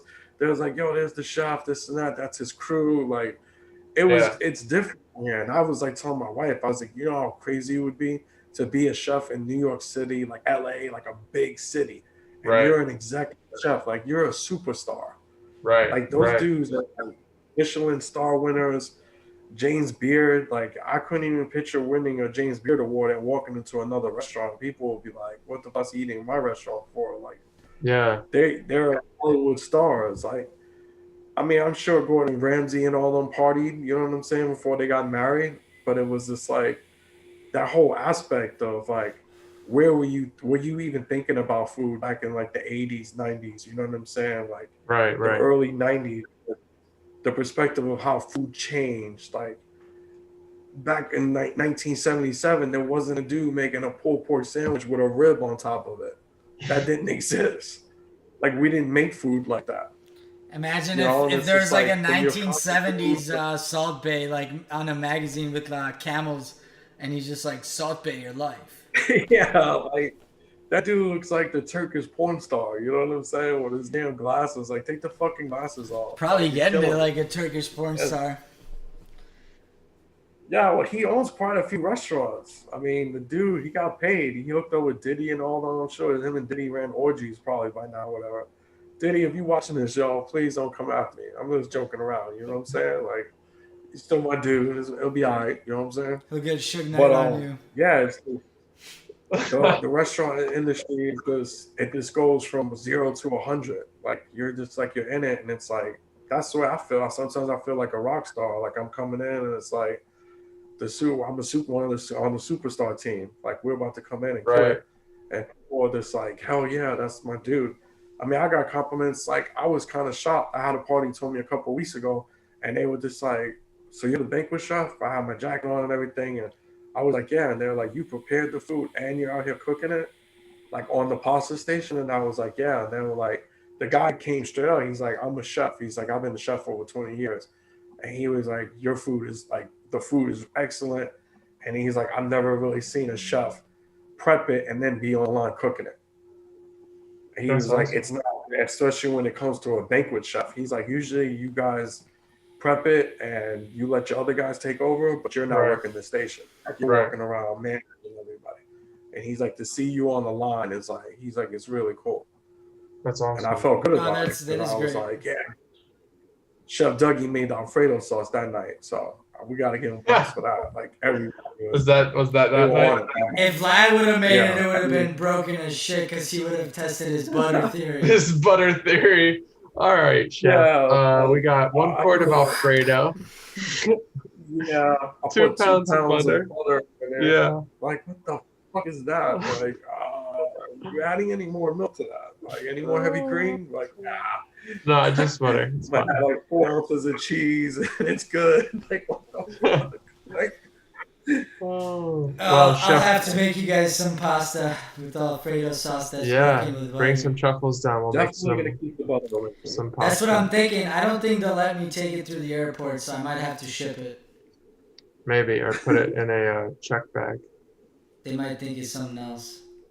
They might. With this beard, bro, very suspicious. Very Yeah, sus. He's definitely. coming in hot. Y'all Very boys, check him, sus. check him. Get the dog. I don't think Oh. those dogs actually sniff marijuana though. I think they sniff No, they're bombs and bombs. stuff. Yeah, just bomb dogs. But doesn't that paranoid the shit out of Oh you? yeah. I don't think anyone's gonna try. Yeah. Dude, Then I've had people I don't like think. my friend would take dabs on the airport. He would put them in a gum wrapper and back in the 5 box. yeah. I was like, dude, that's pretty fucking smart. I wouldn't risk it, but pretty fucking smart. But that's a great idea. I'm not gonna do it, but good on you. Yeah, no, Jimmy, I want to thank you so much for coming on the show, sharing your Yes, story, definitely. the positivity. I I love, appreciate it. Thank you guys for having me. the hunger is still there, and I love to see that. And you've had an amazing journey. So I hope Marky Mark can throw a little like and a comment down below. Marky Mark, Funky Bunch. How did his song go? I keep forgetting it. But he had a couple songs, but he had that one hitter with the whitey tighties. Yeah, it was like ooh, ooh, ooh, oh, feel the vibration. Oh yeah, Smooth Vibration. Yeah, I think that was it. Marky Mark and the Funky Bunch. Who are the Funky Bunch and where are they at now? Doug, That's do what you he know? just Who called it. knows? I think it was just his crew. He has like 4 brothers. And they even say it on Google. You know they own Yeah, but he had his homeboys. Wahlburgers. That's how he made the show Entourage. He And made the show Entourage. Yeah, it was Good Vibrations. Marky Mark made the show Entourage? Shit. Yeah, he executive produces it. It's about his life. That's about him, that show. Damn. Like, he even named his friends after, he named the characters on the show after his homeboys, like Turtle and all that. His friends are really named Turtle and the other guy, Vinny and all that. Now they're just rich actors. It says Yeah, it's the pretty group's funny. best known song is Good Vibrations. Good vibrations. Yeah. Scott I just Ross, played it. Hector, Old school. Terrace Yancey, and Anthony Thomas. I love you, Charles. Oh, boy. So All right, Doug. Wait, you were I think we saying- have to let Jimmy we've go. definitely been talking for an hour, so No, it's but been that's a really what awesome this is show. what it's all about. That Exactly. we're able to connect as chefs, talk about our life, share our experiences, bring some politics, bring some shit COVID stories into it. But initially, and I don't even know, not initially, but just overall, talk about positivity, staying hungry, finding how to, sustain your family and do your thing and cook and feed people during these times. And the more different stories we get, the more, perspectives we get. And I think you shared an awesome, positive, very great vibration, very smooth vibrations tonight. Exactly. No, wait. So Hey, gentlemen. we appreciate All you. right, Jimmy, thank you so much. Appreciate Thank you very coming much for on. being on the show. Thank you, guys. You guys have a great night. You too. You as Thank well. you so much Thank you for the sharing your perspective, story. Chef. Thank Alright. you, sir. Great night, guys. Bye, guys. Thank you for tuning Good night, in. everybody. Thank you, everyone, Make for tuning in. sure to follow, like, and subscribe.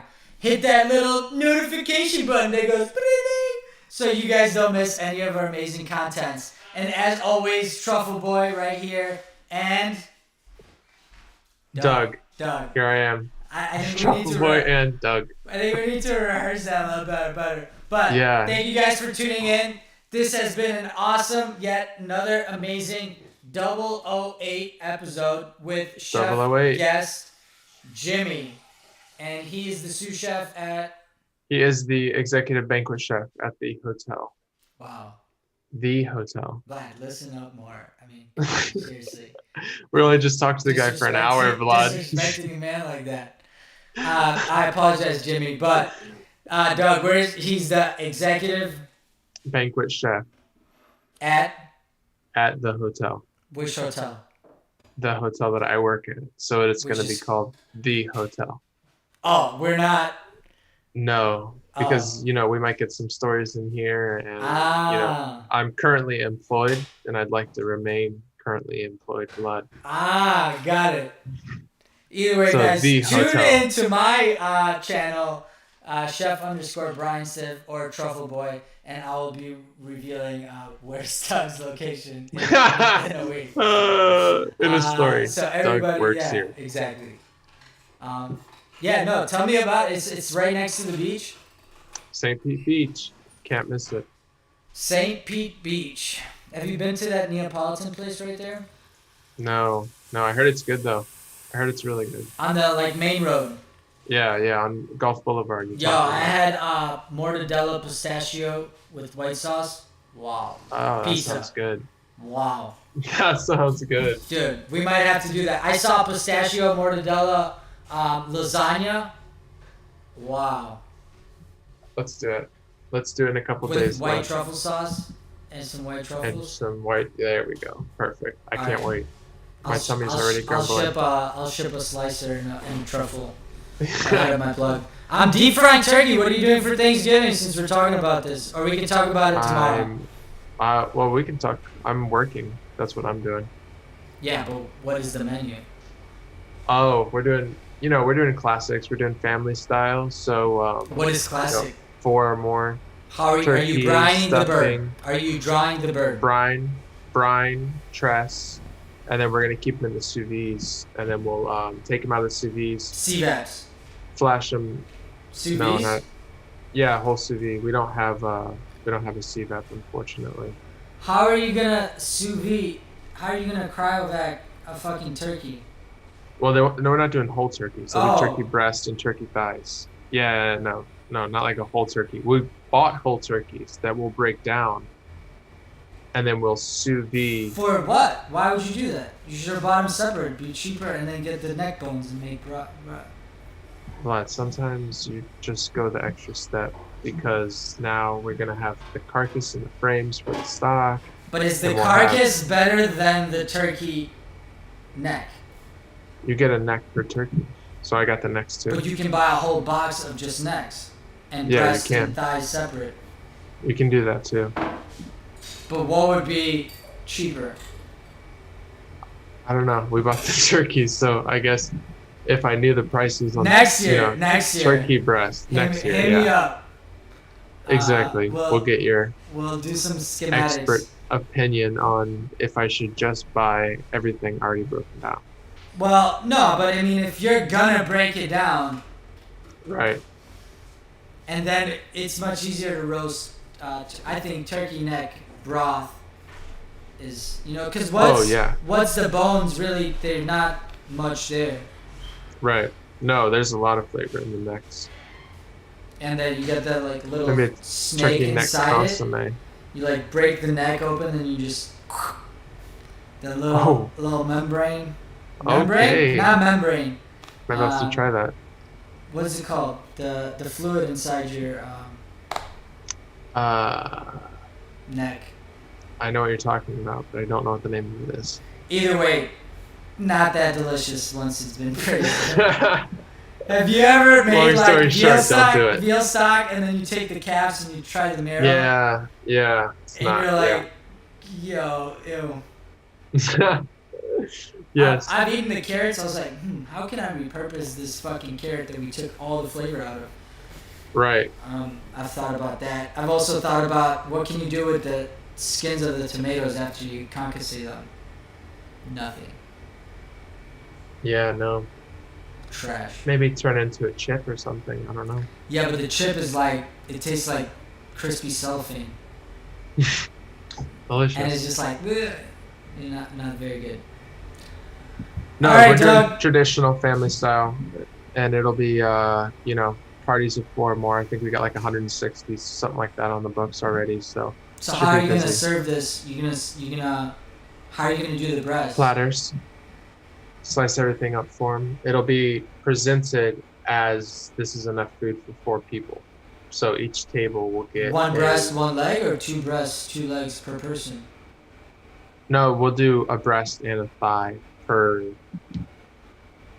table. Okay. I mean, obviously, mashed if they have, potatoes, whipped in the whipped in the Hobart?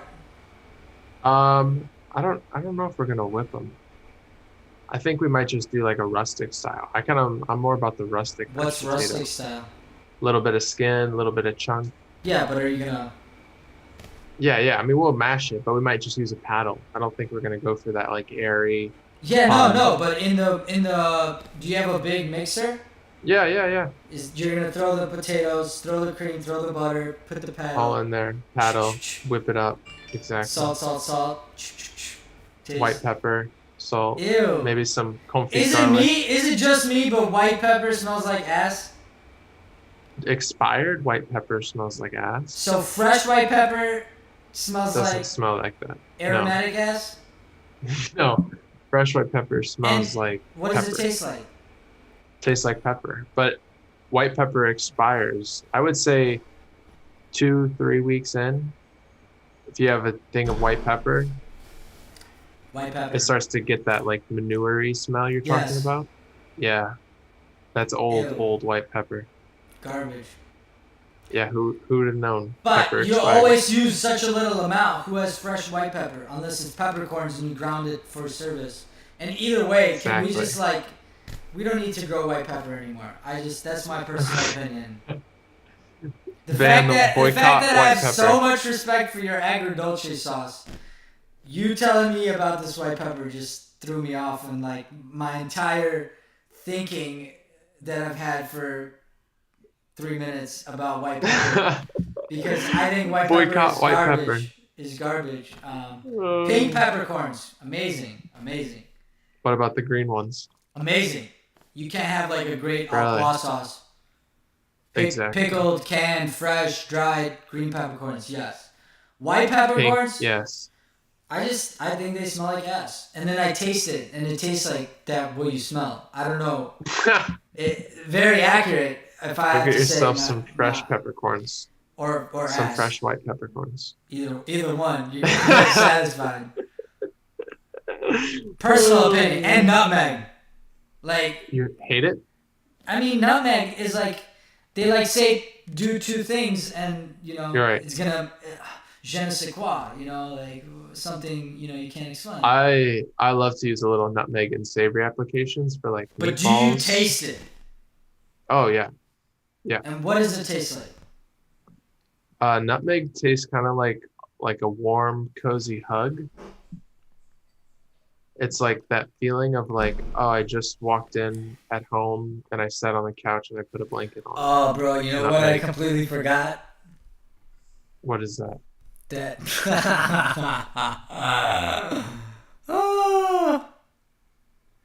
Oh my God, Doug. We were on What? live stream still, and the entire time, because Jimmy left, so now the order of the screen is incorrect. So we were like split in two.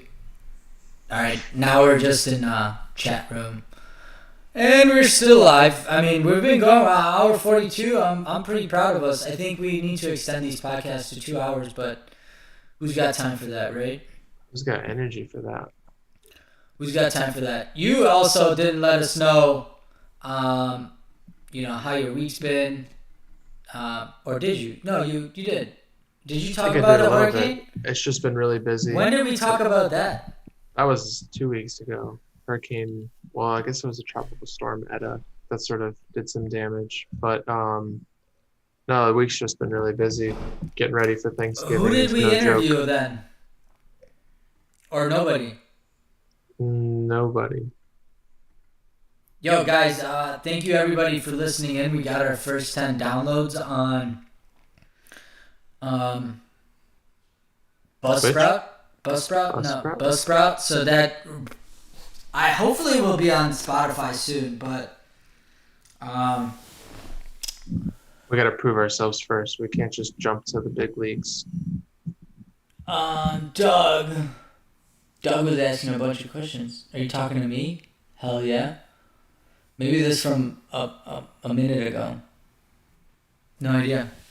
Chat room seems we haven't really been using the chat much. Wait, there's another person named Doug in the chat room? No, that's you. When were you saying what's up See if this updates. I might have to update it. Live chat.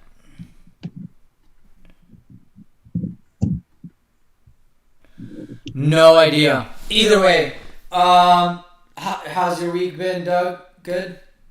Yeah, it's been all right, developed two new recipes. We did vanilla and lavender creme brulee, and Ooh.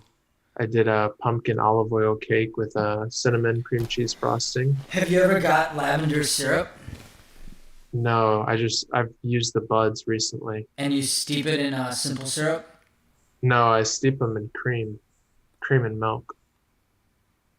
Very nice. But if you took made like a simple syrup with lavender Yeah. and put some hopefully they'll get a little purple, right? Hmm. Like the actual simple syrup? Yeah. Otherwise you could use those like there's something that makes things purple. Obviously don't use cabbage, but Yeah. there's like that something Well, we have pea. I don't want to say it's pea tendrils because it's not. But it's like something pea. And either way, you make any simple syrup and you take a little Ultratex and you whip it, and you get this nice like fluid gel that's translucent. And then you can do like the little caramel sauce on top of things. but it's translucent. But it's translucent and tastes like lavender. That's pretty cool. No, I've been using the super blue buds from like Badaya, and they work pretty good. I don't think it's Badaya. I think it's like Chef's Gourmet or something. But they turn it like a little purple hueish? No, it doesn't affect the color at all, actually. Really? Yeah. Do you steep it? Yeah, for about like 20 minutes. Weird. I thought it would give some of its color. I thought it was going to change the color too. But what about if you did it in a powder? Maybe if I had a powder lavender. Yo, I bought some ultraviolet edible powder. Haven't used it yet. Just like half the things in my kitchen. I buy all this stuff on Amazon and I'm like, oh my god, so cool. I can make this. And then it's like, once it gets here, I already forgot what my entire idea was. But I did do a chocolate balloon. Filled it with caramel chocolate brownies and fruits, and I dropped it on a private dinner that I did this week. Sounds delicious. Yeah, and I made flan with poppy seeds. Flan's good. Yeah, it came out great. I did Jose Andres inspired dinner. Oh, that's cool. Yeah, they wanted like Latin, and I was like, so Jose Andres. So like, sure, sounds good. Dude, I made chicken croquettes con pollo. Delicious. Dude, I should make them for you. The most humble dish, the most praised for it. Really? Yeah, like I fed some to my sister the day before the event because you know how you gotta do a little test round. Right. And she was like blown away by it, and I'm like, it's a fucking croquette, like Right. bechamel and shit inside. Right. Triple breaded. But They were good. They were good. The breadcrumbs or the panko breadcrumbs, they need to go through a food processor. Oh yeah. Yeah. The most That's annoying. what we do for our orange So like, cheese. if we created a product called Late Night with Chefs, processed panko, I think we'd be millionaires. That's a good idea. Because nobody fucking. Why can't you buy already ground up? Right. Panko? Let's get on it. Think about it, Doug. 2 Robo Coupes. Me and you, Just big old room. Yeah, Bread just crumbs. buying the 50-pound bags of panko, tagging it, like, you know. But it'll save you time, a lot of time. I remember at Oyster, we would make like each portion would be 3 croquette balls, and we'd have to make like 150 to 250 a night. And you hated yourself. But you get really good at keeping your hands, one hand wet, one hand dry. Dry. Oh, I'm Like sure. the first time you do it, every time you're gonna wash your hands, then you're like, all right, back into it. You get it Yeah. right. So yeah, but I Goodness. had to RoboCoop, and we only had one RoboCoop. So like I was Vitamixing some, but that's So obviously not a great idea. so Um, let's do this. Let's make a processed panko company. yeah, that could I be a like it. thing. I just like the idea of me and you in a room You just need covered in an breadcrumbs. Italian name for it, you know, like Ciao Panko. You What's the know? Italian word for ground up? No idea. Then Hey Siri, that's it. what's the Italian word for ground up? In Italian, ground up is ground What? There goes that idea. ground up. No way! No way! Italian, how do you Well, Italian she probably Italian? just doesn't Hey Siri, how do you translate. say ground in Italian? In Italian, ground is suolo. Alexa, how do you say up in Italian? Alexa. Hey Siri, how do you say You got too many women in your life. You can't keep them straight, Vlad. German, Spanish, French, Italian. Oh my God. Hey All Siri, right. how do you And on say that note, up? How do you say this is up in why Italian? our podcasts have the technological Okay. challenges that What they would you do. like to translate? How do you say up in Italian? In Italian, up is avanti. Yo, bro. Suelo avanti, panco. Perfect. I You like know what I it. mean? Avanti. I love it. Up. We could just name the Suelo company Avanti. Up. I like Avanti. Avanti. Why is there not an Italian restaurant that we know that's called Up? I don't know. It's a good word. Avanti. Hey Siri, how do you say away in Italian? Up and away. In Italian, away is in trasferta. Avanti, avanti, in trasferta. You know what I mean? Yeah, we're learning Italian on this channel. Hopefully, we Oh get a my couple God. Italians. We are on the late Shit on night us. section of this show. Man, do you ever just wake up tired? Every day. And it's something about like that first minute where you're like, "Fuck, I'm tired," and then the next minute you're like, "Yep, that's fine." Like you're like, "I'm good. I'm past that already." Like I know I'm tired, but like I'm past that. Like same shit, different day. Just gotta figure it out from here, I guess. And then the coffee hits you, and you're like, "I'm set. I'm good to go." I'm definitely okay. Like You're I'm. like not really sure if you're okay, and You're then you like, drink I was coffee. tired. No way. I'm like 100% Yeah. great right now. Right.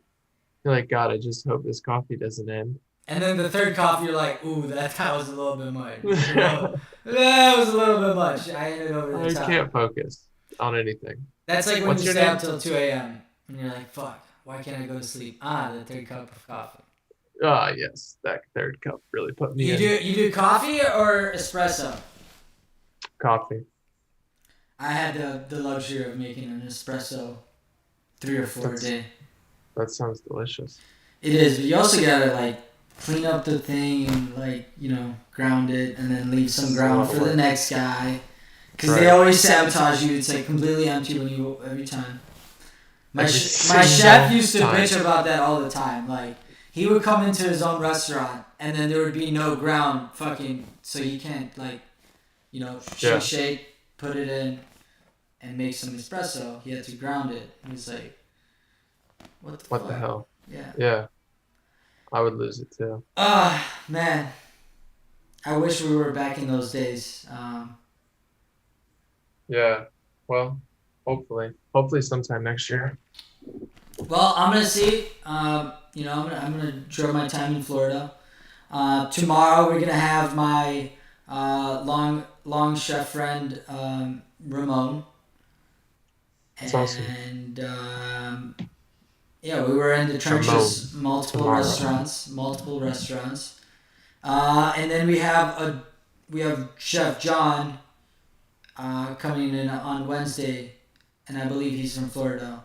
But I have to fact Nice. check everything I say and please, anything I say, fact check it too. I speak a lot from my ass. Just pull out information there. I am the least reliable source. I am just here for your entertainment needs. Doug is here for all your other needs. Every other need, I'm here. Every other need. Vlad's here for our technical You needs. want me to entertain you? Give me a call. Hit me up in the DMs. Everything else, Doug. So tomorrow, 9 p.m., Mr. Ramon, Chef Ramon, will be on. No, I think it was a good show. It was glad to have such a perspective. He was. I love Jimmy. Yeah. I'm gonna go and elbow him when I come by. You should. Not You like, definitely should. but like a friendly elbow. Like, Yeah. hey, Exactly. Jimmy! Yeah. How's B? How's it be? Exactly. He was sharing some Anthony Bourdain type stories, and I love that. Yeah. I love Yeah, that. he was. Banquets in the 80s, 90s. Not banquets like they are now. I'm Exactly. drinking red currant sauce, Is that what that is? and it's like, it looks like there's blood on my hands and stuff. Oh God. It's just beets. It's just beets, guys. Black currants. It's black. Portland, It's Napa Valley perfect puree, black currant with a little bit of water. What is that supposed to do for you? Nothing. It just tastes good. We're the household that doesn't get. Do you get pop at your house? You get sodas? No. You buy chips? No. Oh, don't lie to me. No, I swear. There's You no don't chips buy here. any chips. No, there's no chips here. No You know what tortilla is- chips. No, there isn't. Candies. Actually. There's. Goodies. Peanut butter. Jelly. You know what my guilty pleasure is? Wagyu. Those pretzels with the peanut butter in the middle of them. Those are really good. You know what I'm talking about? The Peanut the butter white stuff. pepper flavored ones No. with the white pepper cheese sauce inside. Yes, those ones. I love the white pepper cheese. The white pepper combos. Yeah, they're actually white truffle, white pepper combos. Why'd They're you have to delicious. put truffles in there? Now I gotta try it. I'm willing to give that a try. Truffle Honestly, combos? if when I come in to eat, if you could make me just like a small amuse with white pepper and nutmeg I will. and change my mind about it, I will. I would be Then very, you will. very interested. We'll live stream it while you're eating it, so that everyone's like, "Oh my goodness, this is it. This is the moment." We can live stream it. I think that would be fun. But also, I'm the type of guy when I go out, I'll take a picture, but I won't live stream. Cause then like it's getting. You know what? We'll live stream. I'm not gonna. Let's Well, not. you could just post it on your story or something. Yeah, I did a funny thing. I'm gonna post it, or I don't know if I posted, showed it to you. I did like a reface of Gordon Ramsay talking shit about other people's food. That's funny. Yeah. Did you like my shooting star video with the truffles? I have to watch it. Bro. I don't have time to watch it, so I wasn't gonna like it until I watched it. Wow. No, I'll watch it. I'm one of those people. If I'm gonna give you a like or a comment, I want to make sure I've watched what I'm about to, say yes to. So formal. I want you to know that my comments, they're genuine. It's not I just like like it. I like it. That's everybody why. gets a That's like. why I never see any comments or likes. You just don't have time for me, dog. I see what it is. I don't have time for most people. Anna, this is a very few person that I make time for, and at that, I don't even have enough time for that. So It's insane though, right? Because you give all your time to the restaurant and your guests, yeah, and then the people that actually love you the most, you can't they're even just like watch a castaways. video and give them a Yeah. like and a comment. Well, it's very hurt, guys. Let alone watch like. It's very hurt right now. And you Oh, what? All right, we can get on many subjects. I think we should. I think once we Yeah. get, I think we have many more COVID stories to go through. But I think once We in do. a while, me and Doug can hop on and just talk about ourselves and have fun. Yeah, talk about something interesting. Yeah. I don't know if we're super interesting, but maybe something might be interesting about our lives. I mean, like I was all hyped, and then like I'm kind of getting tired now. It's getting late, and Oh, it's definitely getting it's late. This is late a late show. to. This is a late All segment. right, we're about to hit the 2 hour mark, so let's quit it before then because either way you can't upload 2 hours anywhere, so we're gonna have to split it up. So, All Doug, right. thank you so much for being the most amazing Thank you. co-host and Thank you for being the most amazing spending, co-host. giving your time to this Of course. project that we started. People that are watching this, leave your comments. Hopefully, you're not like Doug. You can watch a couple minutes and give us a like and give us a comment. You don't have to watch it all or like it all. Don't be like Doug. We appreciate that. I have nothing more to say other than guys, stay positive, stay strong, positive. and if Yes. you ever need somebody to talk to, hit us up in the DMs. Yes, 100%. Thank you all very much. Thank you, Vlad. And until tomorrow with Chef Ramon. Chef Ramon, are you coming up? What time are you 9. coming up? 9? Well, Nine. I mean, I'll be working tomorrow, but 9 p.m. tomorrow is 9 p.m. Eastern time is your show. Yeah, tomorrow, but when are correct? you? Yes, 8, 9, somewhere Yeah. between then. Well, service is over at 9:30, so hopefully I'll be out somewhere around 10. Are you able to like? Never mind. I'm not even gonna ask a stupid question. Can I live Ask it- stream ask while it. I'm in the middle of service? Yeah, Uh, ask me, Vlad. No, Ask me. not that. No, but like, I shouldn't even be asking this because I know better how the COVID line right now looks at any restaurant. So, Yes. can you watch us live while you are working a station and expoing and doing some to-go orders and fixing something? The drain, Yeah. the clogged drain in the And- in the employee restroom, and Writing the produce order for tomorrow. yeah. Yeah, I'll try to squeeze you into that. All right. Well, thank you, Doug, for tuning in tomorrow. You're- We really appreciate you, all the viewers. They love knowing that, you love us all. That we'll be there. yeah, I do love everyone, but we all know how the industry is. The sacrifices. Exactly. I thought you would have learned by the second wave, but Exactly. you're a trooper. I'm trying to stick in there. That's dude. That's awesome. I think you're gonna get a lot of rewards for it, and later on in your life, and now hopefully, but. Yeah. Some now, some later. Get you on that J whatever roster, Michelin, 6 Michelin, 7. Perfect. Maybe in 10 years, 10 Michelin. That's what I'll have. Just be Alright. covered in Michelin stars. All right, Doug. Dry on Have a in. great service.